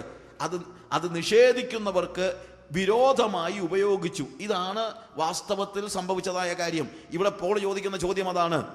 മരണത്തിന്റെ വിഷമുള്ള പാപത്തിന്റെ ശക്തിയോ ന്യായപ്രമാണം? വിഷപ്പലിനകത്തും വിഷസഞ്ചിയിലെ വിഷമില്ലെങ്കിൽ വിഷപ്പല്ലുകൊണ്ട് കുത്തിയാലും എന്തുണ്ടാകുന്നില്ല? പ്രശ്നമുണ്ടാകുന്നില്ല. ന്യായപ്രമാണം അനുസരിക്കാത്തത്, അത് ന്യായപ്രമാണത്തിൻ്റെ ലംഘനമാണ് വിഷപ്പല്ലിലൂടെ ഇറങ്ങി വരുന്ന ശിക്ഷ എന്ന് പറയുന്നത്. എന്നാൽ യേശു കർത്താവ് കാൽവരി ക്രൂശിൽ ചെയ്തതെന്നറിയാമോ?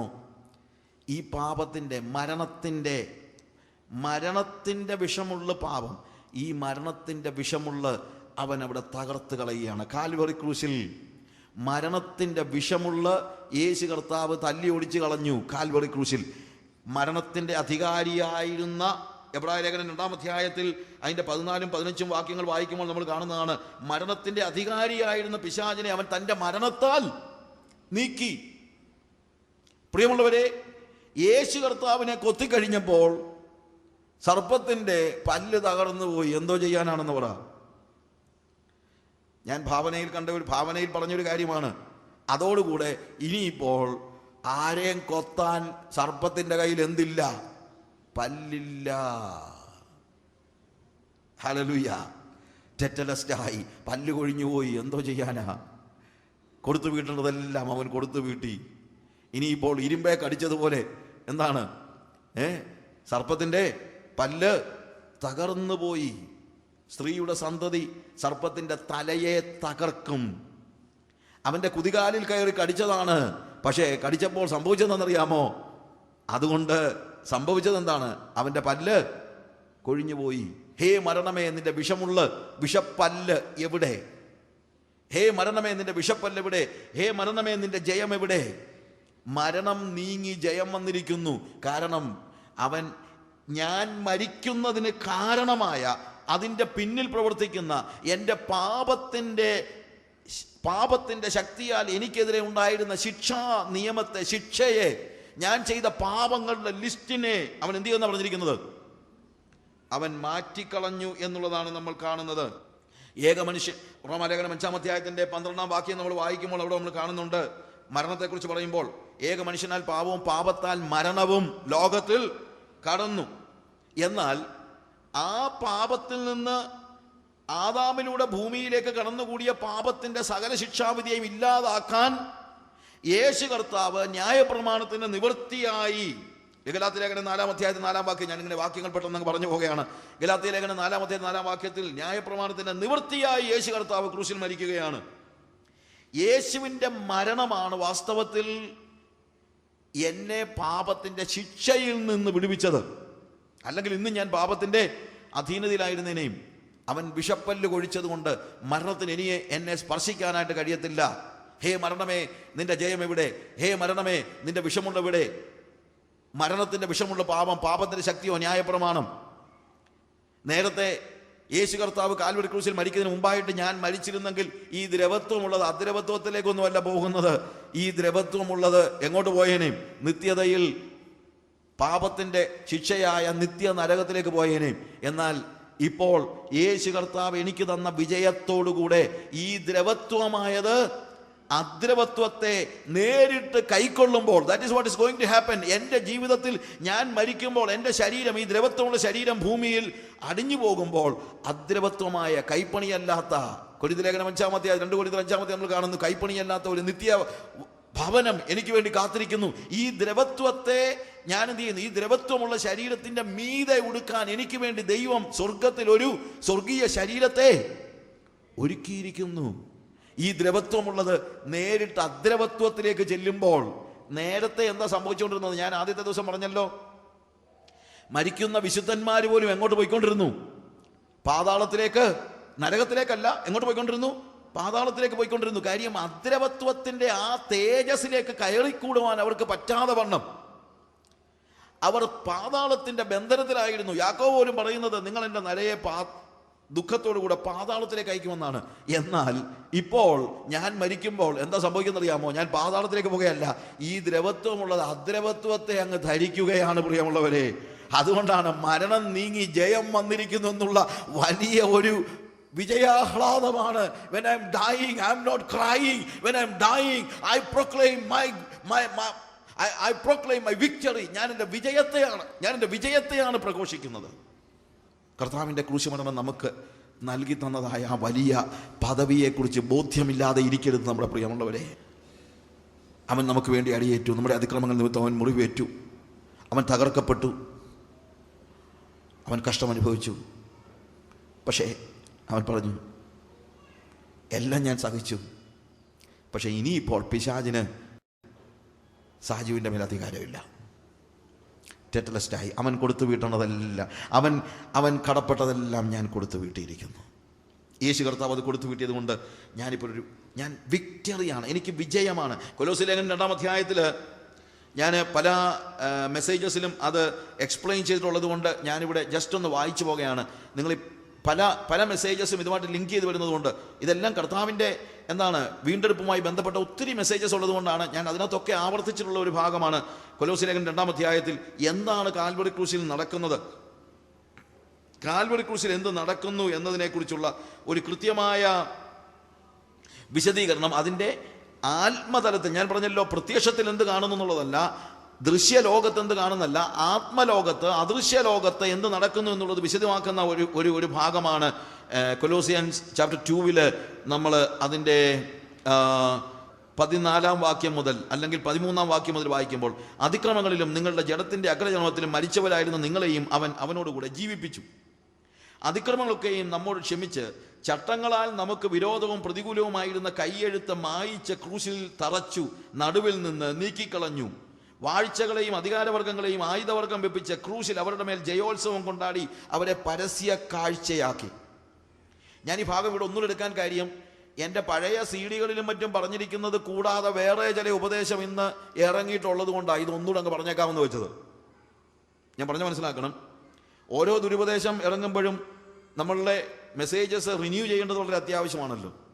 ഈ അടുത്ത സമയത്ത് ഒരാൾ പറഞ്ഞ ഒരു കാര്യമാണ്, ന്യായപ്രമാണത്തെ യേശു കർത്താവ് ക്രൂശിൽ തറച്ച് നീക്കിക്കളഞ്ഞു. ന്യായപ്രമാണത്തെ യേശു കർത്താവ് ക്രൂശിൽ തറച്ച് നീക്കിക്കളഞ്ഞു. പ്രിയമുള്ളവരെ, ഇവർക്ക് മലയാളവും അറിയത്തില്ലയോ എന്നുള്ളത് എൻ്റെ ചോദ്യം. ഗ്രീക്കും ഹീബ്രു ഒന്നും പഠിക്കണ്ട, മലയാളത്തിൽ എഴുതി വച്ചിരിക്കുന്ന കാര്യം എന്താണ്? അതിക്രമങ്ങളൊക്കെയും നമ്മോട് ക്ഷമിച്ച് ചട്ടങ്ങളാൽ നമുക്ക് വിരോധവും പ്രതികൂലവുമായിരുന്ന കൈയെഴുത്ത് മായിച്ച് ക്രൂശിൽ തറച്ച് നടുവിൽ നിന്ന് നീക്കിക്കളഞ്ഞു. ചട്ടങ്ങൾ എന്ന് ഉപയോഗിച്ചിരിക്കുന്നത് എന്താണ്? ലോ, ന്യായപ്രമാണം. ന്യായപ്രമാണത്താൽ നമുക്ക് വിരോധവും പ്രതികൂലവുമായിരുന്ന കൈയെഴുത്ത് മായിച്ച് ക്രൂശിൽ തറച്ച് നടുവിൽ നിന്ന് നീക്കിക്കളഞ്ഞു. ന്യായപ്രമാണം തറച്ചെന്നാണോ എഴുതിയിരിക്കുന്നത്? ആണോ? അല്ല. It says about an ordinance or ഒരു കൈയെഴുത്ത്. എന്താണ് ആ കൈയെഴുത്ത്? ആ കൈയെഴുത്ത് ഞാൻ ചെയ്ത പാപങ്ങളുടെ ലിസ്റ്റാണ്. ഞാൻ ചെയ്ത പാപങ്ങളുടെ ലിസ്റ്റ്, ഞാൻ ചെയ്യാൻ വിട്ടുപോയതായ നന്മകളുടെയും ന്യായപ്രമാണം അനുസരിച്ച്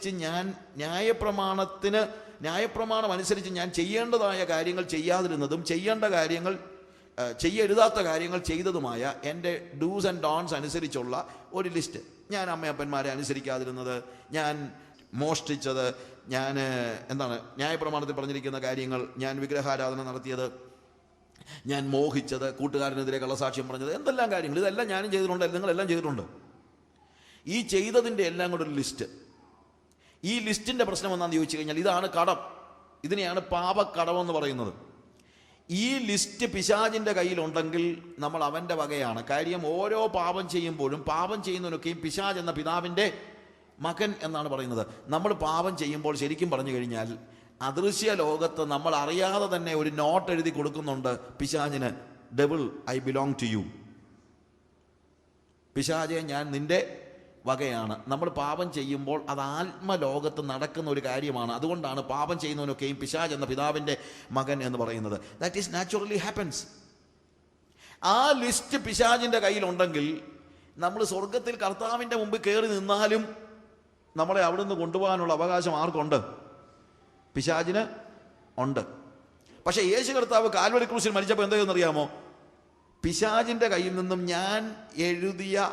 ഞാൻ ചെയ്ത പാപങ്ങളുടെ ലിസ്റ്റ്, അല്ലെങ്കിൽ ഞാൻ പിശാചിന് എഴുതി കൊടുത്ത എൻ്റെ നോട്ടുണ്ടല്ലോ, ഞാൻ നിൻ്റെ വകയാണെന്ന് എഴുതി കൊടുത്തതായ ആ കത്തുണ്ടല്ലോ, അല്ലെങ്കിൽ ആ ലെറ്റർ ഉണ്ടല്ലോ, അത് അവൻ്റെ കയ്യിൽ നിന്ന് വാങ്ങിച്ച് എൻ്റെ പാപങ്ങളുടെ, അതുകൊണ്ടാണ് ചട്ടങ്ങളാൽ നമുക്ക് വിരോധവും പ്രതികൂലവും എന്ന് പറഞ്ഞത്. ഞാൻ ചെയ്ത തെറ്റുകൾക്ക് പുറകിൽ നിന്ന് ശക്തി കൊടുക്കുന്നത് എന്താണ്? ഈ ന്യായപ്രമാണമാണ്. നമ്മൾ കൊരിന്ത്യർ വായിച്ചല്ലോ, മരണത്തിൻ്റെ വിഷമുള്ള പാപം, പാപത്തിൻ്റെ ശക്തിയോ ന്യായപ്രമാണം. എൻ്റെ പാപം ശിക്ഷാർഹമാക്കുന്നത്, അതുകൊണ്ടാണ് ചട്ടങ്ങളാൽ നമുക്ക് വിരോധവും പ്രതികൂലവുമായിരുന്ന കയ്യെഴുത്ത് പറയുന്നത്. എൻ്റെ പാപം ശിക്ഷാർഹമാക്കുന്നത് എന്താണ്? ന്യായപ്രമാണമാണ്. അത് കയ്യിൽ, പിശാചിൻ്റെ കയ്യിൽ നിന്ന് കർത്താവ് വാങ്ങിച്ച ക്രൂശിൽ തറച്ച് അതിനെ മായിച്ചു കളഞ്ഞെന്നാണ് പറഞ്ഞത്. മായിച്ചു കളഞ്ഞെന്ന് പറഞ്ഞു കഴിഞ്ഞാൽ അവിടെ ഉപയോഗിച്ചിരിക്കുന്ന വാക്ക് he blotted it out with his blood. അവൻ്റെ രക്തം കൊണ്ട് അവനതങ്ങ് ഒപ്പിയെടുത്തു. ബ്ലോട്ടഡ് എന്നുള്ള വാക്ക് ശരിക്കും ഉപയോഗിച്ചിരിക്കുന്നത്, നമ്മൾ ഈ പത്രക്കടലാസൊക്കെ റീസൈക്കിൾ ചെയ്യുമല്ലോ, നമ്മളുടെ ന്യൂസ് പേപ്പറൊക്കെ നമ്മൾ റീസൈക്കിൾ ചെയ്യാന്ന് പറയും. റീസൈക്കിൾ ചെയ്യുമ്പോഴത്തേക്ക് അതിൻ്റെ ആദ്യത്തെ പ്രോസസ്സ് എന്ന് പറയുന്നത്, അത് ആദ്യം അരച്ചിട്ട് അതിൽ നിന്ന് കാർബൺ വലിച്ചെടുക്കുന്ന ഒരു പ്രോസസ്സുണ്ട്. ഒരു കടലാസിൽ നിന്ന് കാർബൺ വലിച്ചെടുത്ത് കളഞ്ഞാൽ സംഭവിക്കുന്നത് എന്താണെന്ന് നിങ്ങൾക്കറിയാം. എന്താ? യു കനോട്ട് റീഡ് ഇറ്റ്, കാര്യം it is a white paper. പത്രക്കടലാസിൻ്റെ അക്ഷരങ്ങൾ എന്തുകൊണ്ടാണ് ഉണ്ടാകുന്നത്? കാർബൺ കൊണ്ടാണ് ഉണ്ടാകുന്നത്. അതിനകത്ത് ഡീയിങ്ക് ചെയ്ത് കഴിഞ്ഞാൽ, ഡീയിങ്ക് ചെയ്യാന്ന് പറഞ്ഞു കഴിഞ്ഞാൽ എന്താണ്? അതിനകത്തെ മഷി ഇങ്ങ് വലിച്ചെടുത്ത് കളഞ്ഞാൽ പിന്നെ നിങ്ങൾക്ക് എന്തെങ്കിലും കാണാൻ പറ്റുമോ? ഇല്ല. യേശു കർത്താവ് എന്ത് ചെയ്തു? കാൽവറി ക്രൂശിൽ എൻ്റെ പാപങ്ങളുടെ ലിസ്റ്റ് അവൻ്റെ രക്തം കൊണ്ടങ്ങ് വലിച്ചെടുത്തു. അത് ക്രൂശിൽ തറച്ചു, നടുവിൽ നിന്ന് നീക്കിക്കളഞ്ഞു. അതുണ്ടായിരുന്നെങ്കിൽ പിശാചിന് എന്ന് വേണമെങ്കിലും എൻ്റെ നേരെ വന്ന് അവകാശവാദം മുഴക്കാമായിരുന്നു. എന്നാൽ ഇപ്പോൾ അവന് പറ്റത്തില്ല. ദൈവത്തിൻ്റെ അടുത്ത് പിശാചി എന്നിട്ട് പറയും, സാജു അത് ചെയ്തിട്ടുണ്ട്, അവൻ ഇത് ചെയ്തിട്ടുണ്ട്, അവൻ ന്യായപ്രമാണം അനുസരിച്ചുള്ള ഇന്ന കാര്യങ്ങൾ ചെയ്തിട്ടുണ്ട്, ഇന്ന കാര്യങ്ങൾ ചെയ്തിട്ടുണ്ട്. അവൻ ഓരോ ലിസ്റ്റും അങ്ങോട്ട് വായിച്ച് കേൾപ്പിക്കും. അവൻ ഞാൻ ചെയ്തിട്ടുള്ളതെല്ലാം. അതുകൊണ്ട് സാജു എൻ്റെ വകയാണെന്ന് പറയുമ്പോൾ കർത്താവ് പറയും, അവനതൊക്കെ ചെയ്തിട്ടുണ്ടെങ്കിൽ നിന്റെ വകയാണ്. കാര്യം നീതിമാനായ ദൈവത്തിന് എന്ത് ചെയ്യാൻ പറ്റത്തില്ല? നീതികേട് പ്രവർത്തിക്കാൻ പറ്റത്തില്ല. പക്ഷേ എനിക്ക് തെളിവ് വേണം. എന്തിയേ അവൻ പാപം ചെയ്തപ്പോൾ നിനക്ക് എഴുതി തന്ന നോട്ട് എന്തിയേ? അല്ലെങ്കിൽ അവൻ്റെ പാപങ്ങളുടെ ലിസ്റ്റ് എന്തിയേ? അവൻ ഒപ്പിട്ട ലിസ്റ്റിങ് തന്നേ. എന്നാ പിശാചൻ പറയും, അവൻ്റെ ഉണ്ടോ ഇപ്പോൾ ലിസ്റ്റ്? ഇല്ല. ഈ ലിസ്റ്റ് ഇപ്പോൾ എവിടെയാ? കാൽവറി ക്രൂസിൽ. അങ്ങോട്ട് നോക്കാൻ പോലും അവന് മടിയാണെന്നല്ല, അവനുള്ള ധൈര്യമില്ല. അതുകൊണ്ട് അവൻ പറയും, എൻ്റെ കയ്യിലില്ല, പക്ഷെ അവിടെ ഉണ്ട്. എവിടെ? ആ നമ്മളെ മോൻ മരിച്ച ക്രൂശില്ല, അവിടെ ഉണ്ട്. കർത്താവ് എന്ത് പറയും? കർത്താവ്, ദൈവം അങ്ങോട്ട് നോക്കിയിട്ട് പറയും, ഞാനൊരു കടലാസ് തറച്ചിരിക്കുന്നത് കണ്ടിട്ടുണ്ട്, പക്ഷെ അതിനകത്തൊന്നും എഴുതിയിട്ടില്ലല്ലോ. ഞാൻ നോക്കുമ്പോൾ അവൻ്റെ പാപമൊന്നും അവത്തിൽ എഴുതിയിട്ടില്ല. ഞാൻ നോക്കുമ്പോൾ എൻ്റെ പുത്രൻ്റെ രക്തം മാത്രമേ അതിനകത്ത് കാണുന്നുള്ളൂ. പ്രിയമുള്ളവരെ, എൻ്റെ പാപങ്ങളുടെ ലിസ്റ്റ് യേശു കർത്താവ് അവൻ്റെ രക്തം കൊണ്ട് ഒപ്പിയെടുത്തു. ഇനിയിപ്പോൾ എൻ്റെ പാപങ്ങളുടെ ലിസ്റ്റ് പിശാചിൻ്റെ കയ്യിലില്ല. അത് വായിക്കാൻ ആർക്കും കഴിയുകയില്ല. അവനത് മായിച്ചു കളഞ്ഞു. അതാണ് പാപങ്ങളെ മായിച്ചു കളയുക എന്ന് പറഞ്ഞു കഴിഞ്ഞാൽ. അവൻ്റെ രക്തം കൊണ്ടാണ് അവനത് മായിച്ചു കളയുന്നത്. Hallelujah, hallelujah. ആ പാപങ്ങളുടെ ലിസ്റ്റേ അവൻ തറച്ചു കളഞ്ഞുള്ളൂ, ന്യായപ്രമാണം തറച്ചു കളഞ്ഞില്ല. ഞാനിപ്പോൾ ഒരു കൊലപാതകം നടത്തി എന്നെ വധശിക്ഷയ്ക്ക് വിധിച്ചു കഴിഞ്ഞാൽ, ഏറ്റവും ഒടുവിൽ സുപ്രീം കോടതിയിൽ നിന്ന് വധശിക്ഷയ്ക്ക് വിധിച്ചു കഴിഞ്ഞാൽ പിന്നെ എനിക്ക് എന്തേ മാർഗമുള്ളൂ? ഒരു ദയാഹർജി. ആ ദയാഹർജി ഞാൻ പ്രസിഡന്റിന് കൊടുക്കുന്നു. പ്രസിഡന്റ് കരുണ തോന്നിയിട്ട് എൻ്റെ വധശിക്ഷ റദ്ദാക്കിയാൽ എനിക്കൊരു പാർഡൻ നോട്ട് കിട്ടുകയാണ്. സുപ്രീം കോർട്ടിനും അപ്പുറത്ത് പ്രസിഡന്റിൻ്റെ കയ്യിൽ നിന്ന് എനിക്ക് എന്ത് കിട്ടുന്നു? ഒരു ക്ഷമാപണ ചീട്ട്, ക്ഷമയുടെ ഒരു ചീട്ട് കിട്ടുകയാണ്, പാർഡൻ നോട്ട്. എനിക്കൊരു പാർഡൻ നോട്ട് കിട്ടിയാൽ പിന്നീട് സ്റ്റേറ്റിന് എന്നെ ശിക്ഷിക്കാൻ കഴിയത്തില്ല. എന്തുകൊണ്ടാണ്? പ്രസിഡന്റിൻ്റെ കയ്യിൽ നിന്ന് എനിക്ക് എന്ത് കിട്ടി? എനിക്ക് ദയയോ, അവൻ്റെ ദയയിൽ, പ്രസിഡന്റിൻ്റെ ദയ കൊണ്ട്, കരുണ കൊണ്ട് എനിക്കൊരു പാർഡൻ നോട്ട് കിട്ടി. പ്രിയമുള്ളവരെ, എനിക്കൊരു പാർഡൻ നോട്ട് കിട്ടിയാൽ അതിനർത്ഥം ഇന്ത്യൻ പീനൽ കോഡിൽ നിന്ന് കൊല ചെയ്യരുത് എന്നുള്ള നിയമം മാറ്റിയെന്നാണോ അർത്ഥം? ആണോ? അല്ല. ഞാൻ ചെയ്ത പാപത്തിന് എനിക്ക് പാപക്ഷമയുടെ ഒരു ചീട്ട് കിട്ടിയെന്നുള്ളതേ ഉള്ളൂ. ഹല്ലേലൂയ. പ്രിയമുള്ളവരെ, നിങ്ങളെ വഞ്ചിക്കുവാനായി ഇറങ്ങിയിരിക്കുന്ന, ഒരുപക്ഷെ അവർ തന്നെ വഞ്ചിക്കപ്പെട്ടു പോയതായിരിക്കാം. കാര്യം ഇവരിലൊക്കെ പലരും ഇത്രയൊന്നും ചിന്തിക്കാൻ കപ്പാസിറ്റി ഇല്ലാത്തവരാണെന്ന് എൻ്റെ ചിന്ത. അതുകൊണ്ടാണ് ഈ കാണുന്നത് വെസ്റ്റേൺ സായിപ്പന്മാരും കൊറിയാക്കാരും ഒക്കെ പറയുന്നത്, ചുമ്മാ ഇവിടെ വന്ന് വിളിച്ചു പറയുന്ന കുറേ എണ്ണം ഇറങ്ങിയിട്ടുണ്ട്. ന്യായപ്രമാണം ദൈവം എവിടെ തറച്ചു കളഞ്ഞു? ക്രൂശിൽ തറച്ചു. ഇനിയിപ്പോൾ ന്യായപ്രമാണമില്ലെന്ന്. ന്യായപ്രമാണമല്ല ഇല്ലാതായത്. എന്താ ഇല്ലാതായത്? ന്യായപ്രമാണം എനിക്ക് വിരോധമായി ഞാൻ ചെയ്ത പാപങ്ങളുടെ ലിസ്റ്റാണ് കർത്താവ് ക്രൂശിൽ തറച്ചത്. പക്ഷേ ന്യായപ്രമാണം അവിടെ ഇരുന്നോട്ടെ, ക്രൂശിൽ തറച്ച എൻ്റെ പാപങ്ങളുടെ ലിസ്റ്റ് ഇല്ലാത്തിടത്തോളം കാലം എനിക്ക് ന്യായപ്രമാണം വിരോധമല്ല. ഞാൻ പറഞ്ഞ മനസ്സിലായോ? പാപക്ഷമ ലഭിച്ചവന്, പ്രസിഡന്റിന്റെ കയ്യിൽ നിന്ന് പാപക്ഷമയുടെ ചീട്ട് കിട്ടിയവന്, അവൻ ഇന്ത്യൻ പീനൽ കോഡ് എന്തല്ല, വിരോധമല്ല. ഒരിക്കൽ ചട്ടങ്ങൾ നമുക്ക് വിരോധവും പ്രതികൂലവുമായിരുന്നു. ഒരിക്കൽ ന്യായപ്രമാണം നമുക്ക് വിരോധവും പ്രതികൂലവുമായിരുന്നു. പക്ഷെ ഇപ്പോൾ ന്യായപ്രമാണം നമുക്ക് വിരോധമോ പ്രതികൂലമോ അല്ല. എന്തുകൊണ്ടല്ല? കാരണം നമ്മളുടെ പാപങ്ങളുടെ ലിസ്റ്റ് അവൻ എന്ത് ചെയ്തു?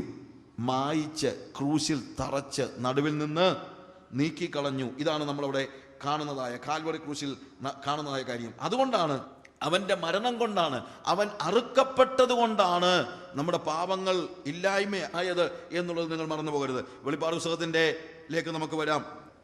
റെവലേഷൻ ചാപ്റ്റർ 5 9-ാം വാക്യം നമുക്കൊക്കെ വളരെ അറിയാവുന്നൊരു വാക്യമാണ്. അതിൻ്റെ 1 മുതൽ 10 വരെയുള്ള വാക്യങ്ങൾ വായിക്കുമ്പോൾ യോഹന്നാൻ അപ്പസ്തോലൻ അവൻ സ്വർഗത്തിലേക്ക് കയറിപ്പോകുന്നതാണ്. ഇവിടെ കയറി വരിക എന്നുള്ള ദൈവത്തിൻ്റെ ശബ്ദം കേട്ട് അവൻ കയറി ചെന്നു. മേലാൽ സംഭവിക്കാനുള്ളത് ഞാൻ കാണിച്ചു തരാമെന്ന് പറഞ്ഞു. പക്ഷേ മേലാൽ സംഭവിക്കാനുള്ളതൊക്കെ എഴുതി വെച്ചിരിക്കുന്ന ഭാവിയുടെ പുസ്തകം തുറക്കാൻ ആരും ഇല്ലായികയാൽ അവൻ കരഞ്ഞു.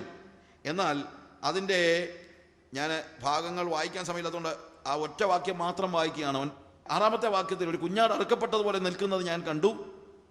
അത് അവൻ കയ്യിൽ വാങ്ങി, ആ അറുക്കപ്പെട്ട കുഞ്ഞാട് പുസ്തകം കയ്യിൽ വാങ്ങി. 4 ജീവികൾ 24 മൂപ്പന്മാരും ഓരോരുത്തൻ വീണയും വിശുദ്ധന്മാരുടെ പ്രാർത്ഥന എന്ന ധൂപവർഗം നിറച്ച പൊൻകലശവും പിടിച്ചുകൊണ്ട് നിന്നു.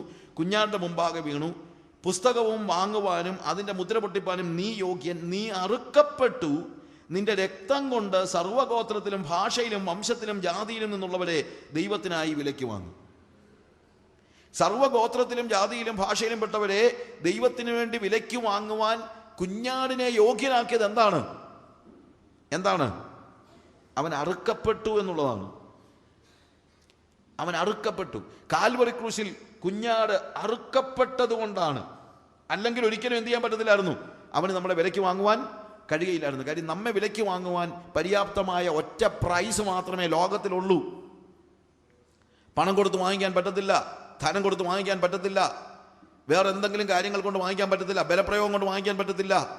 നമ്മെ ദൈവത്തിന് വേണ്ടി വിലയ്ക്ക് വാങ്ങുവാൻ പര്യാപ്തമായ ഒരേ ഒരു പ്രൈസ് മാത്രമേ, ഒരേ ഒരു വില മാത്രമേ ഉണ്ടായിരുന്നുള്ളൂ, കുഞ്ഞാടിൻ്റെ വിലയേറിയ രക്തം.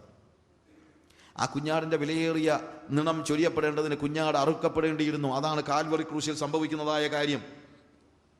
യേശു കർത്താവ് പറയുന്നു, ഇതാ എല്ലാം നിവൃത്തിയായിരിക്കുന്നു. ഉൽപ്പത്തി പുസ്തകം 3-ാം അധ്യായത്തിൻ്റെ 15-ാം വാക്യത്തിൽ സ്ത്രീയുടെ സന്തതി സർപ്പത്തിൻ്റെ തലയെ തകർക്കും. ഇതാ അത് തന്നെയാണ് നമ്മൾ കാൽവറി ക്രൂശിൽ കാണുന്നത്.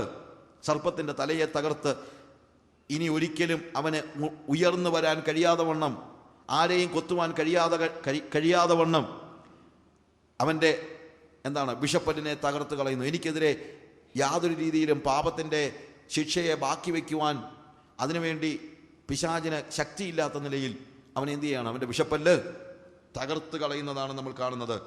റോമാലേഖനം 16-ാം അധ്യായത്തിൻ്റെ 20-ാമത്തെ വാക്യം വായിക്കുമ്പോൾ യേശു കർത്താവ് കാൽവറി ക്രൂശിൽ നിർവഹിച്ചതായ ഈ വിജയത്തിൻ്റെ ആഘോഷം വരുംകാലത്തിൽ നടക്കാൻ പോകുന്നതിനെക്കുറിച്ച് ഈവൻ അത് വളരെ രസകരമായിട്ട്, ശരിക്കും പറഞ്ഞു കഴിഞ്ഞാൽ യേശു കാൽവറി ക്രൂശിൽ നേടിയ വിജയം താമസിയാതെ നമുക്ക് ഒരു ദൃശ്യ യാഥാർത്ഥ്യമാകാൻ പോകുകയാണ്. ഇപ്പോൾ തന്നെ യേശു കർത്താവ് കാൽവറി ക്രൂശിൽ നേടിയ വിജയം നമ്മുടെ യാഥാർത്ഥ്യമാണ്. അതൊരു ആത്മയാഥാർത്ഥ്യമാണ്. എന്നാൽ അത് ഒരു ദൃശ്യ യാഥാർത്ഥ്യമാകുന്ന കാര്യമാണ്. റോമാലേഖനം 16-ാം അധ്യായത്തിൻ്റെ 20-ാം വാക്യത്തിൽ പോൾ പറയുന്നു, സമാധാനത്തിൻ്റെ ദൈവമോ വേഗത്തിൽ സാത്താനെ നിങ്ങളുടെ കാൽ കീഴെ ചതച്ച് കളയും. കാൽവറി ക്രൂശിൽ സാത്താൻ ആര് ചതച്ച് കളഞ്ഞു? കാൽവറി ക്രൂശിൽ സാത്താന്റെ തലയെ യേശു കർത്താവ് ചതച്ച് കളഞ്ഞു. എന്നാൽ വേഗത്തിൽ സംഭവിക്കാൻ പോകുന്ന ഒരു കാര്യമുണ്ട്. ഈ വിജയം നമ്മുടെ വിജയമാകുവാൻ പോകുകയാണ്. എന്താണ് ആ വിജയം? എൻ്റെ സമാധാനത്തിൻ്റെ ദൈവമോ വേഗത്തിൽ സാത്താനെ നിങ്ങളുടെ കാൽ കീഴെ ചതച്ച് കളയും. നമ്മുടെ കർത്താവായ യേശു ക്രിസ്തുവിൻ്റെ കൃപ നിങ്ങളോടുകൂടെ ഇരിക്കുമാറാകട്ടെ. നോക്കുക, നമ്മുടെ മേൽ നമുക്ക് ആ യേശുവിൻ്റെ വിജയം നമ്മുടെ വിജയമായി തീരുന്നതായ ഒരു അവസ്ഥ. കാരണം അവൻ എല്ലാം കാൽവറി ക്രൂശിൽ നിവൃത്തിയാക്കി. Everything is finished. ഇനിയിപ്പോൾ ഒന്നും ബാക്കിയില്ല. ഇസ്ഹാക്കിനെയും കൊണ്ട് ഉൽപ്പത്തി പുസ്തകം 22-ാം അധ്യായത്തിൽ നമ്മൾ കാണുന്നുണ്ട്. ഇസ്ഹാക്കിനെയും കൊണ്ട് മോറിയാമലയിൽ യാഗമർപ്പിക്കാൻ പോയപ്പോൾ ഇസ്ഹാക്കിന് പകരം ഒരു ആട്ടുകൊറ്റനെ അവൻ യാഗമർപ്പിച്ചു. ആട്ടുകൊറ്റനെ യാഗമർപ്പിച്ചില്ലായിരുന്നെങ്കിൽ ഇസ്ഹാക്കിന് യാഗമാകേണ്ടി വന്നേനെ. എന്നാൽ ഇനിയിപ്പോൾ നമുക്ക് ആർക്കും യാഗമാകേണ്ടി വരുന്നില്ല. കാരണം നമുക്ക് പകരം ഒരു ആട്ടുകൊറ്റൻ മോറിയാമലയിലല്ല, കാൽവറി മലയിൽ നമുക്ക് പകരമായി യാഗമാക്കപ്പെട്ടു. സകലതും നിവൃത്തിയായി. 7-ാമത്തെ തിരുമൊഴിയിലേക്ക് നമുക്ക് പെട്ടെന്നൊന്ന് കടന്നു വരാം. ലൂക്കോസ് സുവിശേഷം 23-ാം അധ്യായത്തിൽ 46-ാം വാക്യത്തിൽ യേശു കർത്താവിൻ്റെ അവസാനത്തെ തിരുമൊഴിയാണ്, പിതാവേ, തൃക്കരങ്ങളിൽ എൻ്റെ ആത്മാവിനെ ഞാൻ ഭരമേൽപ്പിക്കുന്നു. പിതാവേ, തൃക്കരങ്ങളിൽ എൻ്റെ ആത്മാവിനെ ഞാൻ ഭരമേൽപ്പിക്കുന്നു. 31-ാം സങ്കീർത്തനത്തിൻ്റെ 5-ാം വാക്യം തന്നെയാണ് ഇവിടെ നമ്മൾ കാണുന്നത്. യഹൂദന്മാരായ കുട്ടികൾ എല്ലാ ദിവസവും വൈകുന്നേരം ഉറങ്ങാൻ നേരം പ്രാർത്ഥിക്കുന്ന ഒരു പ്രാർത്ഥനയാണ്. ഉറങ്ങാൻ പോകുമ്പോൾ പ്രാർത്ഥിക്കുന്ന ഒരു പ്രാർത്ഥന. പിതാവേ, എൻ്റെ ആത്മാവിനെ, എൻ്റെ ജീവനെ ഞാൻ തൃക്കരങ്ങളിൽ ഭരമേൽപ്പിക്കുന്നു. എല്ലാ യഹൂദ കുട്ടികളും വൈകുന്നേരം കിടക്കാൻ പോകുമ്പോൾ പ്രാർത്ഥിക്കുന്ന ഒരു കാര്യമാണ്. എന്ത്? ഞാൻ എൻ്റെ ആത്മാവിനെ തൃക്കരങ്ങളിൽ ഭരമേൽപ്പിക്കുന്നു. എന്താ അതിൻ്റെ അർത്ഥം? അതിൻ്റെ അർത്ഥം നാളെ രാവിലെ ഞാൻ എഴുന്നേറ്റ് വരുമെന്നാണ്. സേഫായിട്ട് ഞാൻ എന്തു ചെയ്യും? നാളെ രാവിലെ എഴുന്നേറ്റ് വരും എന്നാണ്. Praise the Lord. കർത്താവ് കാൽവറി ക്രൂസിൽ കിടന്ന് പിതാവിനോട് എൻ്റെ ആത്മാവിനെ നിൻ്റെ കരങ്ങളിൽ ഭരമേൽപ്പിക്കുന്നു പറയുമ്പോൾ അവൻ്റെ ഭയങ്കര കോൺഫിഡൻസ് ആണ്. എന്താണെന്നറിയാമോ? ഞാൻ എന്നേക്കുമായി ഇല്ലാതാകാൻ പോകുകയൊന്നുമല്ല. ഒരു യഹൂദക്കുട്ടി അവൻ്റെ സന്ധ്യാപ്രാർത്ഥനയിൽ സ്വർഗസവിധാനോട് പറയുന്നത് പറയാണ്, I know it is not the end of my life, I will come back. ഞാൻ മടങ്ങി വരും, 3-ാം നാൾ ഞാൻ ഉയർത്തെഴുന്നേൽക്കും. ആ ബോധ്യത്തോടുകൂടെ, ആ കോൺഫിഡൻസോടുകൂടെ അവൻ പറയുകയാണ്, എന്ത്? എൻ്റെ ആത്മാവിനെ ഞാൻ തൃക്കരങ്ങളിൽ ഭരമേൽപ്പിക്കുന്നു. പക്ഷെ അതിനു മുമ്പ് എനിക്ക് ഓർപ്പിക്കേണ്ട ഒരു കാര്യമുണ്ട് പ്രിയമുള്ളവരെ. എനിക്ക് യേശു ഈ പറഞ്ഞ കാര്യത്തെ ഒത്തിരി ഇഷ്ടപ്പെട്ടെന്നറിയാമോ? ഞാൻ മുമ്പേ പറഞ്ഞൊരു കാര്യമുണ്ട്. എൻ്റെ ദൈവമേ, എൻ്റെ ദൈവമേ, നീ എന്നെ കൈവിട്ടതെന്നുള്ള ഭാഗത്തെക്കുറിച്ച് വിശദീകരിച്ചപ്പോൾ ഞാൻ പറഞ്ഞു, കൈവിട്ടെന്ന് തോന്നിയപ്പോഴും അവൻ പറഞ്ഞത്, വിളിച്ചതെന്താ? എൻ്റെ ദൈവമേ, എൻ്റെ ദൈവമേ എന്നാ. നീ എന്നെ കൈവിട്ട്, അതുകൊണ്ട് ഞാൻ വേറെ വല്ലവരെയും വിളിക്കുമെന്ന് കർത്താവ് പറഞ്ഞില്ല. നമ്മളൊക്കെ ആണെങ്കിൽ കൈവിടപ്പെട്ടെന്ന് തോന്നിക്കഴിഞ്ഞാൽ പിന്നെന്താ പറയും? എന്തോന്ന് ദൈവം, ഞാൻ യേശുവിൻ്റെ പുറകെ നടന്നിട്ട് എന്തോ എനിക്ക് കിട്ടിയത്? ഇതൊന്നും യേശു പറഞ്ഞില്ല. കൈവിടപ്പെടുന്നെങ്കിൽ തന്നെയും അവൻ എന്നെ കൈവിട്ടാലും, അവൻ എന്നെ തകർത്താലും, അവൻ എന്നെ മരണത്തിന് ഏൽപ്പിച്ചാലും അവൻ എൻ്റെ ദൈവമാണ്. ഇവിടെ ഇതാ യേശു പറയുകയാണ്, ഇതാ I am going to die, ഞാൻ മരിക്കാൻ പോകുകയാണ്. പക്ഷേ എൻ്റെ ആത്മാവിനെ ഞാൻ വേറെ ആരുടെയെങ്കിലും കൈ കൊടുക്കത്തില്ല. എൻ്റെ ആത്മാവിനെ ഞാൻ ഇവിടെ തന്നെ കൊടുക്കും. എൻ്റെ ആത്മാവിനെ ഞാൻ തൃക്കരങ്ങളിൽ ഭരമേൽപ്പിക്കുന്നു. പിതാവ് കൈവിട്ടാലും ആത്മാവിനെ വേറൊരാൾക്ക് വിട്ടുകൊടുക്കുകയില്ല എന്നാണ് യേശു കർത്താവ് ഇവിടെ പ്രഖ്യാപിക്കുന്നത്. നമ്മുടെ ജീവിതത്തിൽ ഈ കോൺഫിഡൻസ് ഉണ്ടോ? ഒരു പരിധിവരെ ക്രൂസിൽ കിടന്നപ്പോൾ എൻ്റെ ദൈവമേ, എൻ്റെ ദൈവമേ, നീ എന്നെ കൈവിട്ടെന്ന് ചോദിച്ചു. പക്ഷെ മരിക്കുമ്പോൾ സംശയത്തോടെയോ കൺഫ്യൂഷനോടെയോ ഒന്നും അല്ല യേശു മരിക്കുന്നത്. ക്രൂസിൽ കൺഫ്യൂഷൻ എന്ന് പറയണ്ട, ബട്ട് സ്റ്റിൽ പിതാവിൻ്റെ സാമീപ്യത്തിൽ നിന്ന് പിന്മാറേണ്ടി വന്ന, അല്ലെങ്കിൽ പിതാവിൻ്റെ സാമീപ്യം അനുഭവിക്കാൻ കഴിയാതിരുന്ന, പിതാവിൻ്റെ സാന്നിധ്യം അനുഭവിക്കാൻ കഴിയാതിരുന്ന ഒരു വലിയ വേദന യേശുവിനുണ്ടായിരുന്നു. അതുകൊണ്ടാണല്ലോ അവൻ ചോദിച്ചത്, എൻ്റെ ദൈവമേ, എൻ്റെ ദൈവമേ, നീ എന്നെ കൈവിട്ടതെന്ന്. എന്നാൽ മരണത്തിൻ്റെ സമയത്ത് യേശു ഭയങ്കര കോൺഫിഡൻ്റ് ആണ്. മരിക്കുമ്പോൾ അവന് കൺഫ്യൂഷൻ ഇല്ല. നമുക്കൊക്കെ മരിക്കുമ്പോഴാണ് പലപ്പോഴും കൺഫ്യൂഷൻ. അതുപോലെ നമുക്ക് ഭയങ്കര കോൺഫിഡൻസ് ആണ്, അഷ്വറൻസ് ആണ്. എപ്പോഴാണ് ശരിക്കും കോൺഫിഡൻസ് ആവശ്യമുള്ളത്? എപ്പോഴാണ് അഷ്വറൻസ് ആവശ്യമുള്ളത്? When you are meeting death face to face. മരണത്തെ മുഖാമുഖം കാണുമ്പോൾ. ഞാൻ മരണത്തെ മുഖാമുഖം കണ്ട ഒത്തിരി സന്ദർഭങ്ങളുണ്ടായിട്ടുണ്ട്. ഡോക്ടേഴ്സൊക്കെ എന്നോട് you are going to die എന്ന് മുഖത്ത് നോക്കി പറഞ്ഞിട്ടുണ്ട്. ചില വാക്ക് മാറ്റി പറഞ്ഞെന്നുള്ളതേ ഉള്ളൂ. ഞങ്ങൾക്കൊന്നും ചെയ്യാൻ പറ്റത്തില്ല, ഇനിയിപ്പോൾ എന്നാ ചെയ്യാനാണ് എന്ന് പറഞ്ഞു കഴിഞ്ഞാൽ എന്താണ്, നീ ചാകാൻ പോകണമെന്ന് പറയുന്നതിന് തുല്യമായ വാക്കുകൾ ഡോക്ടേഴ്സൊക്കെ എന്നോട് പറഞ്ഞിട്ടുണ്ട്. You are going to die എന്ന് എങ്ങനെയാ മുഖത്ത് നോക്കി പറയുന്നതെന്ന് പറഞ്ഞുകൊണ്ട് പറയും, what can we do, we are helpless. എൻ്റെ ഭാര്യയോട്, അവളുടെ ഒരു ഫ്രണ്ടാണ് അന്ന് എന്നെ ട്രീറ്റ് ചെയ്തുകൊണ്ടിരുന്നത്, വീട്ടിൽ വിളിച്ചിട്ട് ചായയൊക്കെ കൊടുത്തിട്ട് പറഞ്ഞു, Jessy, I do not know what is happening, I tell you one thing, you need to prepare for anything. You need to prepare for anything എന്ന് വെച്ചാൽ എന്താ അതിൻ്റെ അർത്ഥം? മനസ്സിലായില്ല എന്താ അർത്ഥമെന്ന്. പക്ഷെ ആ സമയത്തും യേശു എനിക്കൊരു യാഥാർത്ഥ്യമായിരുന്നു. എൻ്റെ അനുഭവത്തിൽ നിന്നാണ് ഞാൻ പറയുന്നത്. എൻ്റെ അനുഭവത്തിൽ നിന്നാണ്. പ്രിയമുള്ളവരെ, മരണത്തിലാണ് കോൺഫിഡൻസ് ആവശ്യമായിരിക്കുന്നത്. I am a man with contentment എന്ന് ഞാൻ സാധാരണ എപ്പോഴും പറയാറുണ്ട്. ഞാൻ വളരെ സംതൃപ്തനായ മനുഷ്യനാണ്. ആ സംതൃപ്തി എനിക്ക് എപ്പോഴും ഉണ്ട്. മരിക്കാൻ എനിക്ക് യാതൊരു രീതിയിലുമുള്ള പേടി എന്നുള്ളതല്ല. Why we should worry, why we should. ഞാൻ എൻ്റെ ആത്മാവിനെ പിതാവേ നിൻ്റെ കരങ്ങളിൽ ഫലമേൽപ്പിക്കുന്നു എന്ന് പറഞ്ഞ് മരിക്കാൻ എനിക്ക് എപ്പോഴും കഴിയുന്നില്ലെങ്കിൽ, ഏത് സമയത്തും ഇതിന് തയ്യാറുള്ള, ഏത് സമയത്തും എനിക്കങ്ങനെ പ്രാർത്ഥിക്കാൻ കഴിയുന്നില്ലെങ്കിൽ എൻ്റെ ജീവിതത്തെ നമ്മൾ ഒന്നുകൂടെ ശോധന ചെയ്യണം. കർത്താവേ സോറി, ഒരു ദിവസം കൂടെ തരണമെന്ന് പറയുന്ന ഒരു ലൈഫ് ശരിക്കും ഒരു ലൈഫല്ല. കാരണം അവൻ നമുക്ക് ചെയ്യാൻ ഏൽപ്പിച്ചിരിക്കുന്നതായ വേല തികയ്ക്കുക അല്ലാതെ വേറെ ഒന്നും എനിക്കില്ല. എനിക്ക് ഇന്ന് ദൈവം ഫലമേൽപ്പിച്ച ജോലി ഇന്ന് തീർത്തിരിക്കണം. നാളെ അവൻ വേറൊരു വേല തരുന്നെങ്കിൽ ചെയ്യണം, അത്രേ ഉള്ളൂ. എന്നെ ദൈവം ഫലമേൽപ്പിച്ചിരിക്കുന്ന ജോലി ചെയ്തു തീർക്കുമ്പോഴാണ് നിവൃത്തിയായി എന്ന് പറയാൻ കഴിയുന്നത്. നിവൃത്തിയായി എന്ന് യേശു കർത്താവ് പറഞ്ഞു. പക്ഷെ പ്രസന്റ് ആപ്ലിക്കേഷൻ എന്താണ്? പ്രസന്റ് ആപ്ലിക്കേഷൻ ഞാനും അങ്ങനെ തന്നെ പറയണം. എനിക്കും പറയാൻ പറ്റണം, it is finished. Every time, എപ്പോൾ മരിച്ചാലും യെസ് ഇറ്റ് ഈസ് ഫിനിഷ്ഡ്. എനിക്ക് യാതൊരു സ്വപ്നങ്ങളും ബാക്കിയില്ല, അംബീഷൻസ് ബാക്കിയില്ല. ഞാൻ ഇന്നലെ പറഞ്ഞതുപോലെ ശുശ്രൂഷയിലും എനിക്ക് അംബീഷൻസ് ഒന്നും ബാക്കിയില്ല. ഇന്നിടത്തൂടെ പോകാൻ പറ്റിയായിരുന്നെങ്കിൽ, ഇന്ന സ്ഥലത്തൂടെ ശുശ്രൂഷിക്കാൻ പറ്റിയായിരുന്നെങ്കിൽ, ഇത്രയും കുറച്ച് ആൾ, ഇത്രയും കൂടുതൽ ഒരു സർട്ടൻ നമ്പർ ഓഫ് പീപ്പിളിനെ എവിടെയെങ്കിലും പ്രസംഗിക്കാൻ പറ്റിയിരുന്നെങ്കിൽ, എൻ്റെ ഫോട്ടോയുടെ അവിടെ വന്നായിരുന്നെങ്കിൽ, ഒരു മോഹങ്ങളുമില്ല. I am totally a man with contentment. സംതൃപ്തനായ മനുഷ്യനാണ്. ആ സംതൃപ്തിയാണ് വേദപുസ്തകത്തിലെ ഏറ്റവും വലിയ ഭാഗ്യമായിട്ട് ഞാൻ കണക്കാക്കുന്നത്. 1 തിമോത്തിയോസ് 6-ാം അധ്യായത്തിൻ്റെ 6-ാം വാക്യത്തിൽ നമ്മൾ കാണുന്നൊരു കാര്യമുണ്ട്. സംതൃപ്തിയോടുകൂടിയ, മലയാളത്തിലെ വാക്ക് ചില പ്രശ്നമുണ്ട്, അലംഭാവത്തോടുകൂടിയ ഭക്തി വളരെ ആദായമാണെന്ന്. അലംഭാവത്തോടു കൂടി എന്നല്ല, സംതൃപ്തിയോടുകൂടിയ ഭക്തി വളരെ വിലപ്പെട്ടതാണ്. സംതൃപ്തിയില്ലാത്ത ഭക്തി കൊണ്ട് യാതൊരു ഗുണവുമില്ല. ഇന്ന് നമ്മുടെയൊക്കെ വലിയ പ്രശ്നം സംതൃപ്തിയില്ല. ഒരു കാര്യത്തിനും സംതൃപ്തിയില്ല, അഷ്വറൻസ് ഇല്ല, പേടിയാണ്. വൈ? കർത്താവ് പറയാണ്, എൻ്റെ ആത്മാവിനെ ഞാൻ തൃക്കരങ്ങളിൽ ഫലമേൽപ്പിക്കുന്ന കാര്യം എന്താണ്? സകലതും നിവൃത്തിയായി. പ്രിയമുള്ളവരെ, നമ്മളൊക്കെ പറയുമല്ലോ ദീർഘായുസ് കൊണ്ട്, വേദപുസ്തകത്തിൽ ദീർഘായുസ്, ഇത്രയും ദീർഘമായി ജീവിപ്പാൻ തക്കവണ്ണം ദൈവദാസനെ കർത്താവ് സഹായിച്ചു. ഓരോരുത്തർക്കും ആയുസ് വ്യത്യാസമാണ്. അല്ലാതെ ഒരാൾക്ക് കൂടുതൽ കിട്ടി, കുറച്ച് കിട്ടി, ഇതിനകത്തൊന്നും വലിയ അർത്ഥമൊന്നുമില്ല. ഞാനിപ്പോൾ നാളെ മരിച്ചു കഴിഞ്ഞാൽ ഒന്നും സംഭവിക്കാനില്ല. എന്തോന്നും സംഭവിക്കാൻ? ഇന്ന് ഞങ്ങൾ തിരിച്ചു പോവുക, വീട്ടിലോട്ട് രാത്രി പോകുന്നു, വീട്ടിൽ ചെല്ലുമല്ലോ താലറിഞ്ഞു. ചെല്ലണമെന്ന് ആർക്ക് എത്ര വലിയ നിർബന്ധം? ഏതെങ്കിലും വീട്ടിൽ ചെന്നാൽ പോരായെ? ഒന്നുകിൽ ഈ വീട്ടിൽ, അല്ലെങ്കിൽ മുകളിലത്തെ വീട്ടിൽ. അത്രയൊക്കെ ഉള്ളൂ പ്രിയമുള്ളവരെ. അങ്ങനെ കാണാൻ കഴിയണം. അതുകൊണ്ട് ഇത്ര ധൈര്യമായിട്ട് ഇച്ചിരി പരസ്യമായിട്ട് പറഞ്ഞത്. ആ മൈൻഡ് സെറ്റിൽ വേണം നിങ്ങൾ ജീവിക്കാൻ. ജിമ്മലിയട്ട് എന്ന് പറയുന്ന ഒരു ദേവദാസനെ കുറിച്ച് നിങ്ങൾ കേട്ട് കാണും. ഞാൻ ഒത്തിരി സ്ഥലത്ത് ജിമ്മലിയട്ടിൻ്റെ സ്റ്റോറി പറഞ്ഞിട്ടുണ്ട്. ജിമ്മലിയട്ട് എന്ന് പറയുന്ന ദേവദാസൻ, അദ്ദേഹം മരിച്ചു. എപ്പോഴാണ് മരിച്ചതെന്നറിയാമോ? 27 വയസ്സുള്ളപ്പോൾ. When he was 27 years old. ആ മനുഷ്യൻ മരിക്കുന്നതിന് മുമ്പ് ഈക്വഡോറിലെ ഒരു വൊറോണി എന്ന് പറയുന്ന, ഔക്ക എന്ന് വിളിക്കാറുണ്ട്, വൊറോണി എന്ന് പറയുന്ന ഒരു ഗ്രൂപ്പിൻ്റെ ഇടയിൽ സുവിശേഷ വേലയ്ക്ക് വേണ്ടി പോയി. അവരോട് സുവിശേഷം അറിയിക്കാൻ പോയതാണ്. പക്ഷേ സുവിശേഷം പറയാൻ പോലും കഴിഞ്ഞില്ല. അതിനു മുമ്പേ ഈ പോയ 5 പേരെ, അവർ 5 പേര് കൂടിയാണ് പോയത്, ജിമ്മലിയട്ടിൻ്റെ നേതൃത്വത്തിൽ പോയതാണ്.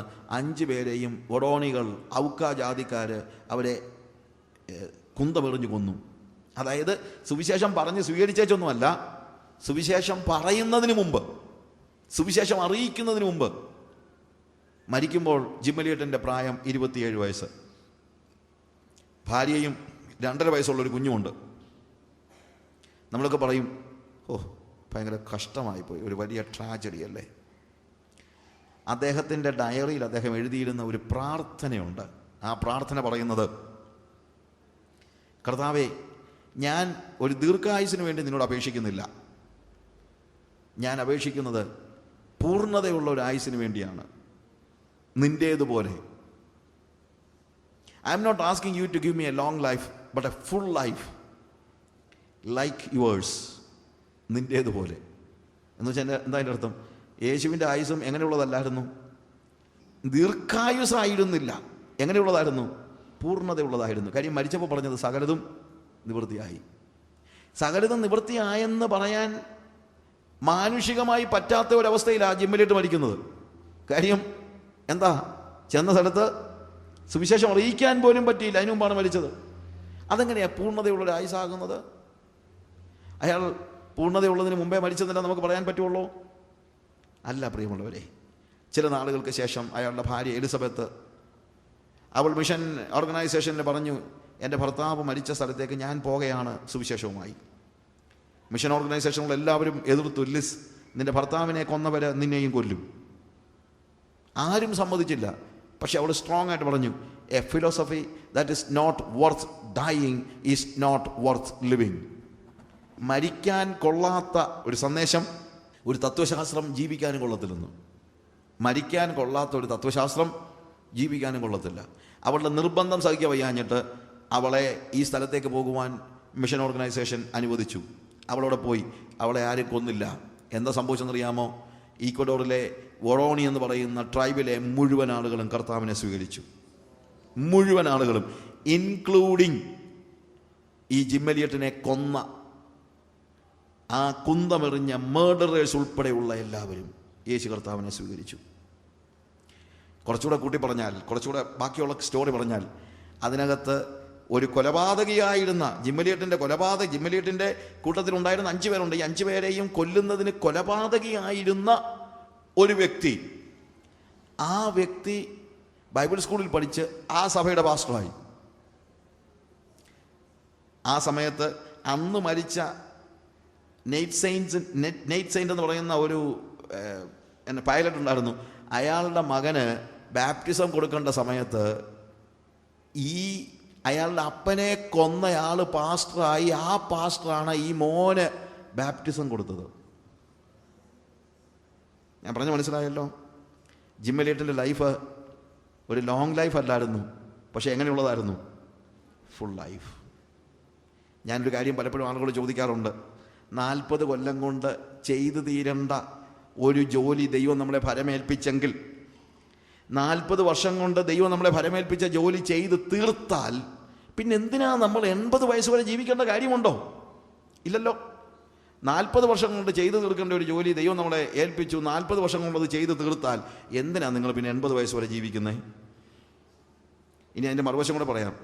40 കൊല്ലം കൊണ്ട് തീർക്കേണ്ട ജോലി 80 വയസ്സായിട്ടും തീർത്തില്ലെങ്കിൽ പിന്നെ എന്തിനാ നിങ്ങൾ ജീവിക്കുന്നത്? കർത്താവ് നമ്മളെ ഭരമേൽപ്പിച്ച ജോലി തക്ക സമയത്ത് ചെയ്ത് തീർത്തേച്ച് വീട്ടിൽ പോകാൻ നോക്കുക. അല്ലാതെ എന്തോന്ന്?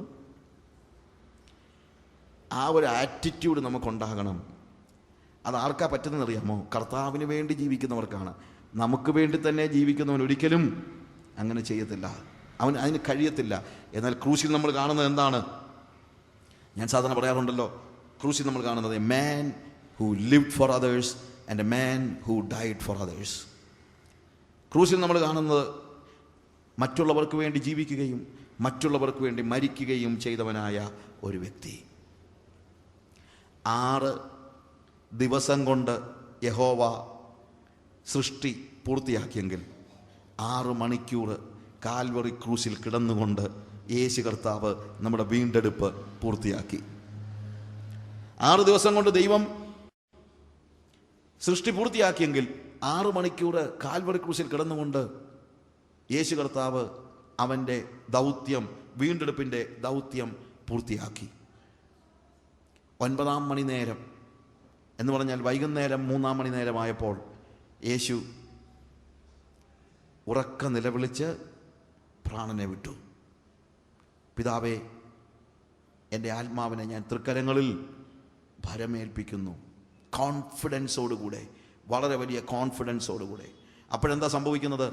ദേവാലയത്തിലെ തിരശ്ശീല മുകൾ തൊട്ട് അടിയോളം 2ആയി കീറിപ്പോയി. ദേവാലയത്തിൽ തിരശ്ശീല എന്ന് പറയുന്നത് നമ്മുടെ ഇവിടുത്തെ ചെറിയ കട്ടൻ പോലെയൊന്നുമല്ല.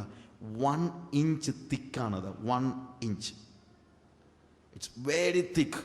ഒരു മനുഷ്യന് വലിച്ചു കയറാൻ പറ്റുന്നതല്ല. പക്ഷേ യേശു കർത്താവിൻ്റെ ക്രൂശീകരണ സമയത്ത് ദേവാലയത്തിലെ തിരശ്ശീല അത് 2ആയിട്ട് കീറിപ്പോയി. അപ്പോഴവിടെ എന്താ സംഭവിച്ചുകൊണ്ടിരുന്നതെന്ന് അറിയാമോ? മറ്റൊന്നുമല്ല, അന്ന് പെസഹയാണ്. ഒരുപക്ഷെ അന്ന് ആ യാഗാർപ്പണത്തിൻ്റെ ഭാഗമായി കാര്യങ്ങൾ നിർവഹിച്ചുകൊണ്ട് എന്താണ് ആ ദേവാലയത്തിൽ ഒരുപക്ഷെ ശുശ്രൂഷകളിൽ ഇരുന്നവരായ പല പുരോഹിതന്മാർ കാണും. അവരിത് കണ്ടൊരു പക്ഷേ വരണ്ടു പോയി കാണും. അവർ വർഷത്തിലൊരിക്കൽ മാത്രം കയറുന്നതായ സ്ഥലത്തേക്കുള്ള പ്രവേശനം ഇപ്പോൾ എന്താണ് തനിയെ കീറിപ്പോയിരിക്കുകയാണ് അതിപരിശുദ്ധ സ്ഥലത്തേക്ക്. അവർ ഇത്രയും വർഷങ്ങൾ ആടിനെ അറുത്തിട്ടും ഇത്രയും വർഷങ്ങൾ എത്രയോ കുഞ്ഞാടുകളെ, എത്ര 1000 കുഞ്ഞാടുകളെ അവർ കൊന്നിട്ടുണ്ട്. പക്ഷെ ആ ഒരു കുഞ്ഞാടും അതിപരിശുദ്ധ സ്ഥലത്തേക്കുള്ള അവരുടെ പ്രവേശനം സാധ്യമാക്കി തീർത്തില്ല. എന്നാൽ ലോകത്തിൻ്റെ പാപത്തെ ചുമന്നൊഴിക്കുന്ന ദൈവത്തിൻ്റെ കുഞ്ഞാട് കാൽവറി ക്രൂശിൽ 3-ാം മണി നേരം, ഉച്ചയ്ക്ക് 3 മണിക്ക് ദൈവത്തിൻ്റെ കുഞ്ഞാട് കാൽവറി ക്രൂശിൽ അറുക്കപ്പെട്ടതായ ആ നിമിഷത്തിൽ മനുഷ്യവർഗത്തിന് ദൈവത്തിൻ്റെ അതിപരിശുദ്ധ സ്ഥലത്തേക്കുള്ള വാതിൽ തുറക്കപ്പെടുകയാണ്. ദൈവത്തിൻ്റെ അതിപരിശുദ്ധ സ്ഥലത്തേക്കുള്ള വാതിൽ തുറക്കപ്പെടുകയാണ്. ഞാൻ പലപ്പോൾ പറയാറുണ്ട്, ഒരു പക്ഷേ പിറ്റേ ആഴ്ച അവർ ഒരു ഐ തിങ്ക് അവർ ചിലപ്പം പുരോഹിതന്മാരെല്ലാം കൂടെ ഈ വളരെ കഷ്ടപ്പെട്ട ഈ തിരശ്ശീല പിന്നെയും തുന്നിക്കീറി അവിടെ ഇട്ട് കാണും.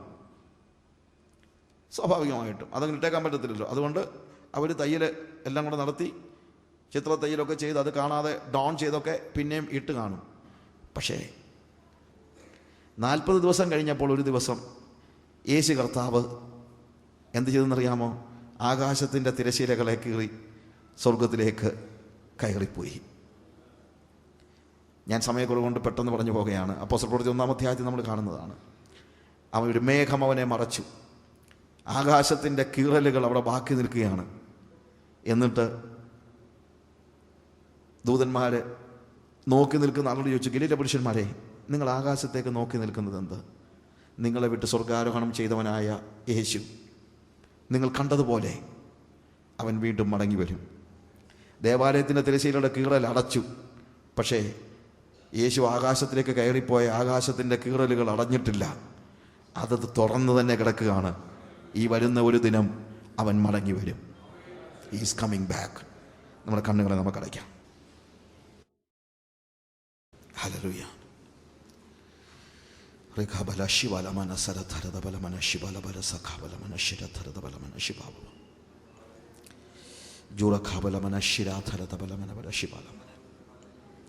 യേശുക്രിസ്തുവിൻ്റെ കാൽവറി ക്രൂശിലെ തിരുമൊഴികളെ നമ്മൾ വിശകലനം ചെയ്യായിരുന്നു ഈ 3 ദിവസങ്ങളിൽ.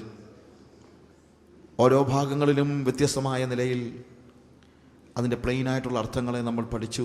അതിൻ്റെ ആത്മതലത്തിലെ അതിൻ്റെ പ്രകമ്പനങ്ങളെക്കുറിച്ച് പഠിച്ചു. തന്നെയല്ല, നമ്മിൽ നിന്ന് ദൈവം എന്ത് പ്രതീക്ഷിക്കുന്നു എന്നുള്ളതിനെക്കുറിച്ചും പഠിച്ചു. തന്നെ ക്രൂശിച്ച വ്യക്തികൾക്ക് വേണ്ടി പോലും പിതാവിനോട് അപേക്ഷിച്ചുകൊണ്ട് അവൻ മധ്യസ്ഥത അണച്ചു. അവർ അറിവില്ലായ്മ കൊണ്ട് ചെയ്യുന്നവരോട് ക്ഷമിക്കണമേ എന്ന് പറഞ്ഞു. അറിവില്ലായ്മ കൊണ്ട് യേശുവിനെ നിഷേധിക്കുന്നവർ അന്ന് മാത്രമല്ല ഇന്നുമുണ്ട്. അവർക്ക് വേണ്ടി മധ്യസ്ഥത അണയ്ക്കുവാൻ കർത്താവ് നമ്മളെ വിളിച്ചിരിക്കുന്നു. അനുതപിച്ച കള്ളനോട് പറഞ്ഞു, ഇന്ന് ഞാൻ സത്യമായി എന്നോട് പറയുന്നു, ഇന്ന് നീ എന്നോട് കൂടെ പറുദീസയിലിരിക്കുന്നു. അവൻ്റെ അനുതാപം ഒരു ഫാസ്റ്റായിട്ട് പെട്ടെന്ന് അങ്ങ് നടന്നു എന്ന് പറഞ്ഞ് നമ്മൾ ഉഴപ്പരുത്. അവനവൻ്റെ പാപത്തെക്കുറിച്ച് ബോധ്യമുണ്ടായിരുന്നു. യേശു നിർദോഷിയാണെന്നറിയാമായിരുന്നു. അവൻ്റെ പാപത്തിൻ്റെ ശിക്ഷ ന്യായമായതാണെന്നറിയാമായിരുന്നു. യേശുവിൻ്റെ ശിക്ഷ അന്യായമാണെന്നും അവൻ മരിച്ചത് തനിക്ക് വേണ്ടിയാണെന്നും അവൻ്റെ യഹൂദന്മാരുടെ രാജാവാണെന്നും അവൻ രാജാവായി മടങ്ങി വരുമെന്നും അവൻ അറിയാമായിരുന്നു. അനേക വർഷങ്ങൾ കൊണ്ട് ഒരു സാധാരണ വിശ്വാസിക്ക് മനസ്സിലാക്കാൻ കഴിയാത്ത കാര്യങ്ങളെല്ലാം ചില മണിക്കൂറുകൾ കൊണ്ട് ആ കള്ളൻ മനസ്സിലാക്കി. അവനത് അംഗീകരിച്ചു, അവനത് വിശ്വസിച്ചു. കർത്താവ് പറഞ്ഞു, ഞാൻ സത്യമായി നിന്നോട് പറയുന്നു, ഇന്ന് നീ എന്നോട് കൂടെ പറുദീസയിലിരിക്കും. ആ അഷ്വറൻസ്, കർത്താവ് തരുന്ന അഷ്വറൻസ്, അനുദപിച്ച് പാപമേറ്റു പറഞ്ഞ് യേശുവിനെ രാജാവാക്കുന്നവർക്ക് ഇന്നും യേശു കർത്താവ് അങ്ങനെ ഒരു അഷ്വറൻസ് തന്നെ കൊടുക്കുന്നു. അതോടൊപ്പം യേശു നമുക്ക് ഉത്തരവാദിത്തങ്ങളും തരുന്നു. മറിയയെ നോക്കി യോഹന്നാനെ കാണിച്ചുകൊണ്ട് പറഞ്ഞു, ഇതാ നിൻ്റെ മകൻ. യോഹന്നാനോട് പറഞ്ഞു, ഇതാ നിൻ്റെ അമ്മ. ഒരു പരിധിവരെ അനാഥരായ അമ്മമാരെയും അശരണരായ മക്കളെയും സഹോദരങ്ങളെയും സഹോദരങ്ങളെയും ഒക്കെ നമ്മുടെ അടുത്തേക്ക് കർത്താവ് പറഞ്ഞു വിട്ടെന്നിരിക്കും. അതൊരു വലിയ യാഥാർത്ഥ്യമാണ്. നമ്മുടെ പ്രിവിലേജസ് മാത്രമല്ല, നമ്മുടെ ഉത്തരവാദിത്തത്തെക്കുറിച്ചുകൂടെ നമ്മൾ മനസ്സിലാക്കേണ്ടിയിരിക്കുന്നു. എൻ്റെ ദൈവമേ, എൻ്റെ ദൈവമേ, നീ എന്നെ കൈവിട്ടതെന്ന് യേശു കർത്താവ് ഉറക്കം നിലവിളിച്ചു. നിത്യതയിൽ ഒരിക്കൽ പോലും പിരിഞ്ഞിട്ടില്ലാത്ത പിതാവും പുത്രനും, ആ പിതാവ് പുത്രനെ നോക്കാതെ അന്ന് വരെയും എൻ്റെ പ്രിയപുത്രൻ ഇവനെ ഞാൻ പ്രസാദിച്ചിരിക്കുന്നു എന്ന് പറഞ്ഞിട്ട് ഏറ്റവും ഒടുവിൽ എന്തുകൊണ്ട് കർത്താവ് പിതാവ് ആ പുത്രനെ നോക്കിയില്ല? അവൻ കാൽവരി ക്രൂശിൽ നോക്കിയപ്പോൾ കണ്ടത് എൻ്റെ പാപമാണ്. അവൻ പറഞ്ഞു, എനിക്ക് ദാഹിക്കുന്നു. കാൽവരി ക്രൂശിൽ കിടന്നുകൊണ്ട് അവൻ ദാഹിക്കുന്നത് എനിക്ക് വേണ്ടിയും നിങ്ങൾക്ക് വേണ്ടിയുമാണ്. അവൻ ആർക്കൊക്കെ മരിച്ചോ അവർക്കൊക്കെ വേണ്ടിയാണ്. അവൻ്റെ ദാഹം തീർക്കാൻ ഇന്ന് നമുക്ക് ഉത്തരവാദിത്വമുണ്ട്. പറഞ്ഞു, നിവൃത്തിയായി, ചെറ്റലസ്റ്റായി, കൊടുത്തു വീട്ടിയിരിക്കുന്നു. എൻ്റെ വലിയ പാപത്തിൻ്റെ കടം കൊടുത്തു വീട്ടുവാൻ ലോകത്തിൽ ആർക്കും കഴിയുമായിരുന്നില്ല. മരണമല്ലാതെ മറ്റൊന്നും എൻ്റെ മുമ്പിലില്ലാതെ ഞാനിങ്ങനെ വിഷണ്ണനായി നിൽക്കുമ്പോൾ എൻ്റെ പാപങ്ങളുടെ ലിസ്റ്റിന് താഴെ അവൻ എഴുതി വെച്ചു, കൊടുത്തു വീട്ടി, ചെറ്റലസ്റ്റായി. ഹല്ലേലൂയ. ഏറ്റവും ഒടുവിൽ അവൻ തൻ്റെ പ്രാണനെ ദൈവത്തിങ്കൽ ഫലമേൽപ്പിച്ചു. ഒരു യഹൂദക്കുട്ടി ഉറങ്ങാൻ പോകുമ്പോൾ പ്രാർത്ഥിക്കുന്ന സാധാരണ പ്രാർത്ഥന, അങ്ങനെ ഒരു സാധാരണ പ്രാർത്ഥന പ്രാർത്ഥിച്ചുകൊണ്ട് കാൽവരി ക്രൂശിൽ അവന് മരിക്കാൻ കഴിഞ്ഞു. കാരണം അവന് കോൺഫിഡൻസ് ഉണ്ടായിരുന്നു, ഇതെൻ്റെ അന്ത്യമല്ല, ഞാൻ മടങ്ങി വരും. നമ്മുടെ ജീവിതത്തിൽ ക്രൂശിലെ തിരുമൊഴികളിൽ നമ്മൾ എന്ത് പഠിക്കുന്നു? നമ്മുടെ ജീവിതത്തെ അതെങ്ങനെ രൂപാന്തരപ്പെടുത്തുന്നു? പ്രിയമുള്ളവരെ, നമ്മുടെ പാപങ്ങൾ കൊടുത്തു വീട്ടിയവനായ യേശു. എൻ്റെ അകൃത്യങ്ങൾ നിമിത്തം അവൻ മുറിവേറ്റു, എൻ്റെ അതിക്രമങ്ങൾ നിമിത്തം അവൻ തകർന്നു, എൻ്റെ പാപങ്ങളുടെ ശിക്ഷ അവൻ ഏറ്റെടുത്തു. ആ യേശുവിനോടുള്ള നമ്മുടെ മനോഭാവം എന്താണ്? അവൻ മടങ്ങി വരാൻ പോകുകയാണ്. അവൻ മരിച്ചപ്പോൾ ദേവാലയത്തിൻ്റെ തിരശ്ശീല മുകൾ തൊട്ട് താഴോട്ട് രണ്ടായി ചീന്തിപ്പോയി. അതവരൊരു പക്ഷേ തുന്നിക്കെട്ടി കാണും. എന്നാൽ യേശു കർത്താവ് കയറിപ്പോയ മേഘപാളികൾ, ആ ആകാശത്തിൻ്റെ കീറലുകൾ ഇന്നും ബാക്കി നിൽക്കുകയാണ്. അവൻ പോയതുപോലെ മടങ്ങി വരും. അവൻ വരുമ്പോൾ ഒരു വിശുദ്ധ മണവാട്ടിയായി, ക്ഷയം, വാട്ടം, മാലിന്യം ഇവയൊന്നുമില്ലാത്ത ഒരു വിശുദ്ധ മണവാട്ടിയായി എന്നെ തന്നെ അവന് കൊടുക്കാനായിട്ട് എനിക്ക് കഴിയുമോ? ഹല്ലേലൂയ. പ്രിയമുള്ളവരെ, നാം ദൈവമക്കളാകുന്നു. നാം ഇന്നതാകുമെന്ന് ഇതുവരെ പ്രത്യക്ഷമായിട്ടില്ല. എന്നാൽ അവൻ പ്രത്യക്ഷനാകുമ്പോൾ നാം അവനിരിക്കുന്നത് പോലെ അവനെ കാണേണ്ടതാകൊണ്ട് അവനോട് സദൃശന്മാരാകും. അവൻ വരുന്നു. അവനിൽ ഈ പ്രത്യാശയുള്ളവരൊക്കെയും അവൻ നിർമ്മലനായിരിക്കുന്നത് പോലെ തങ്ങളെ തന്നെ നിർമ്മലീകരിക്കട്ടെ. ഈ ദിവസത്തെ ക്ലാസ്സുകൾ മടങ്ങി വരുന്ന കർത്താവിന് വേണ്ടി വിശുദ്ധിയോടുകൂടി നമ്മളെ ഒരുക്കുവാൻ കഴിയുന്നുവെങ്കിൽ അതാണ് വാസ്തവത്തിൽ ഭാഗ്യമായിരിക്കുന്നത്. വേറെ ഒന്നും കർത്താവ് ആഗ്രഹിക്കുന്നില്ല. 2000 വർഷം മുമ്പ് കർത്താവ് വന്നത് പാപികളെ തേടിയാണ്. പക്ഷേ ഇനി കർത്താവ് വരാൻ പോകുന്നത് പാപികളെ തേടിയല്ല, ശുദ്ധയും നിഷ്കളങ്കയും വാട്ടവും മാലിന്യവും ഒന്നുമില്ലാത്ത ഒരു നിർമ്മല കന്യകയെ തിരക്കിയാണ്. നമ്മളെ തന്നെ നിർമ്മലതയോടെ സൂക്ഷിക്കുവാൻ അവനിൽ ഈ പ്രത്യാശയുള്ളവനൊക്കെയും അവൻ നിർമ്മലനായിരിക്കുന്നത് പോലെ തങ്ങളെ തന്നെ നിർമ്മലീകരിക്കട്ടെ. എത്ര പേര് ദൈവസന്നിധിയിൽ, കർത്താവേ, നിന്റെ മടങ്ങി വരവിന് വേണ്ടി ഞാൻ കാത്തിരിക്കുന്നു. ഈ കാലയളവിൽ അവൻ്റെ മടങ്ങി വരവിന് വേണ്ടിയുള്ള കാത്തിരിപ്പുകൾ വളരെ ചുരുക്കമായിരിക്കുകയാണ്. പലരുടെയും ചിന്ത അവനിക്ക് വന്നില്ലെങ്കിലും പ്രശ്നമില്ലെന്നാണ്. പ്രിയമുള്ളവരെ, നമ്മളെ ഫലമേൽപ്പിച്ച ജോലി നിവർത്തിച്ചുകൊണ്ട് അവനെ കാണുവാൻ നമ്മൾ ഒരുങ്ങിയിരിക്കുന്നുവോ? സംതൃപ്തിയോടുകൂടി അവനെ കാണുവാൻ നിങ്ങൾ ഒരുങ്ങിയിരിക്കുന്നുവോ? അവൻ്റെ ക്രൂശിലെ മരണം എനിക്ക് തന്ന വിജയം ആഘോഷിക്കുവാൻ ഞാൻ ഒരുങ്ങിയിരിക്കുന്നോ? എനിക്ക് പറയാൻ പറ്റുമോ, ഈ ദ്രവത്വമുള്ളത് അദ്രവത്വത്തെ പുൽകുമ്പോൾ മരണം നീങ്ങി ജയം വന്നിരിക്കുന്നു എന്ന വലിയ വിജയാഘോഷമുണ്ടാകുമെന്ന് എനിക്ക് പറയാൻ കഴിയുമോ? ഈ ദ്രവത്വമുള്ളത് അദ്രവത്വത്തെ പുൽകുവാനായി നിങ്ങൾ ഒരുങ്ങിയിരിക്കുന്നുവോ? പാപത്തിൻ്റെ വഴിയിൽ ജീവിക്കുന്നവന്, അശുദ്ധിയിൽ കഴിയുന്ന ഒരു മണവാട്ടിയെ തിരക്കി അല്ല കർത്താവ് വരുന്നത്, വിശുദ്ധിയിൽ ജീവിക്കുന്ന ഒരു മണവാട്ടിയെ തിരക്കി. എത്ര പേര് തങ്ങളെ തന്നെ നിർമ്മലീകരിക്കുവാൻ ഏൽപ്പിച്ചു കൊടുക്കും? ക്ഷയവും വാട്ടവും മാലിന്യവും ഒന്നുമില്ലാത്ത, ഒരു സ്പോട്ട് പോലുമില്ലാത്ത, പാപത്തിൻ്റെ യാതൊരു കളങ്കവുമില്ലാത്ത, അസൂയയില്ലാത്ത, പകയില്ലാത്ത, പിണക്കമില്ലാത്ത, കോപമില്ലാത്ത, ക്രോധമില്ലാത്ത, ശാഠ്യമില്ലാത്ത, ദ്വന്ദ്വപക്ഷമില്ലാത്ത, ഇതൊക്കെ നമ്മുടെ ജീവിതത്തിലേക്ക് കടന്നു വരുമ്പോൾ നമ്മൾ വാട്ടവും കോട്ടവും മാലിന്യവുമുള്ളവരായിത്തീരുകയാണ്. ആ ഒരു കന്യകയെ തിരക്കി അല്ല കർത്താവ് വരുന്നത്. അവൻ്റെ വരവിങ്കൽ വിശുദ്ധിയോടുകൂടെ അവനെ എതിരേൽക്കുവാൻ ആഗ്രഹിക്കുന്നെങ്കിൽ കരങ്ങളെ ഉയർത്തി കർത്താവിനോട് പറ, കർത്താവേ, ഒരു വിശുദ്ധ മണവാട്ടിയായി നിനക്ക് വേണ്ടി ഞാൻ കാത്തിരിക്കുന്നു. ഞാനൊരു ദീർഘായുസിന് വേണ്ടി അല്ല പ്രാർത്ഥിക്കുന്നത്, എനിക്ക് നീ എന്നെ ഭരമേൽപ്പിച്ച ജോലി തീർക്കണമെന്നേ ഉള്ളൂ കർത്താവേ. I am asking for a full life, not a long life. കർത്താവേ, എന്നെ നീ ഭരമേൽപ്പിച്ച ജോലി നിർവഹിക്കുവാൻ എന്നെ സഹായിക്കണമേ. മോഹങ്ങളിൽ നിന്ന് വലിയൊരു വിടുതൽ എനിക്ക് നൽകണമേ. വിശുദ്ധിയിൽ ജീവിക്കാൻ എന്നെ സഹായിക്കണമേ. വരാൻ പോകുന്ന ആ ദിവസം നീ ഇറങ്ങി വരുമ്പോൾ വിശുദ്ധിയിൽ നിന്നെ എതിരേൽക്കുവാൻ എന്നെ സഹായിക്കണമേ. യേശുവിന്റെ നാമത്തിൽ തന്നെ.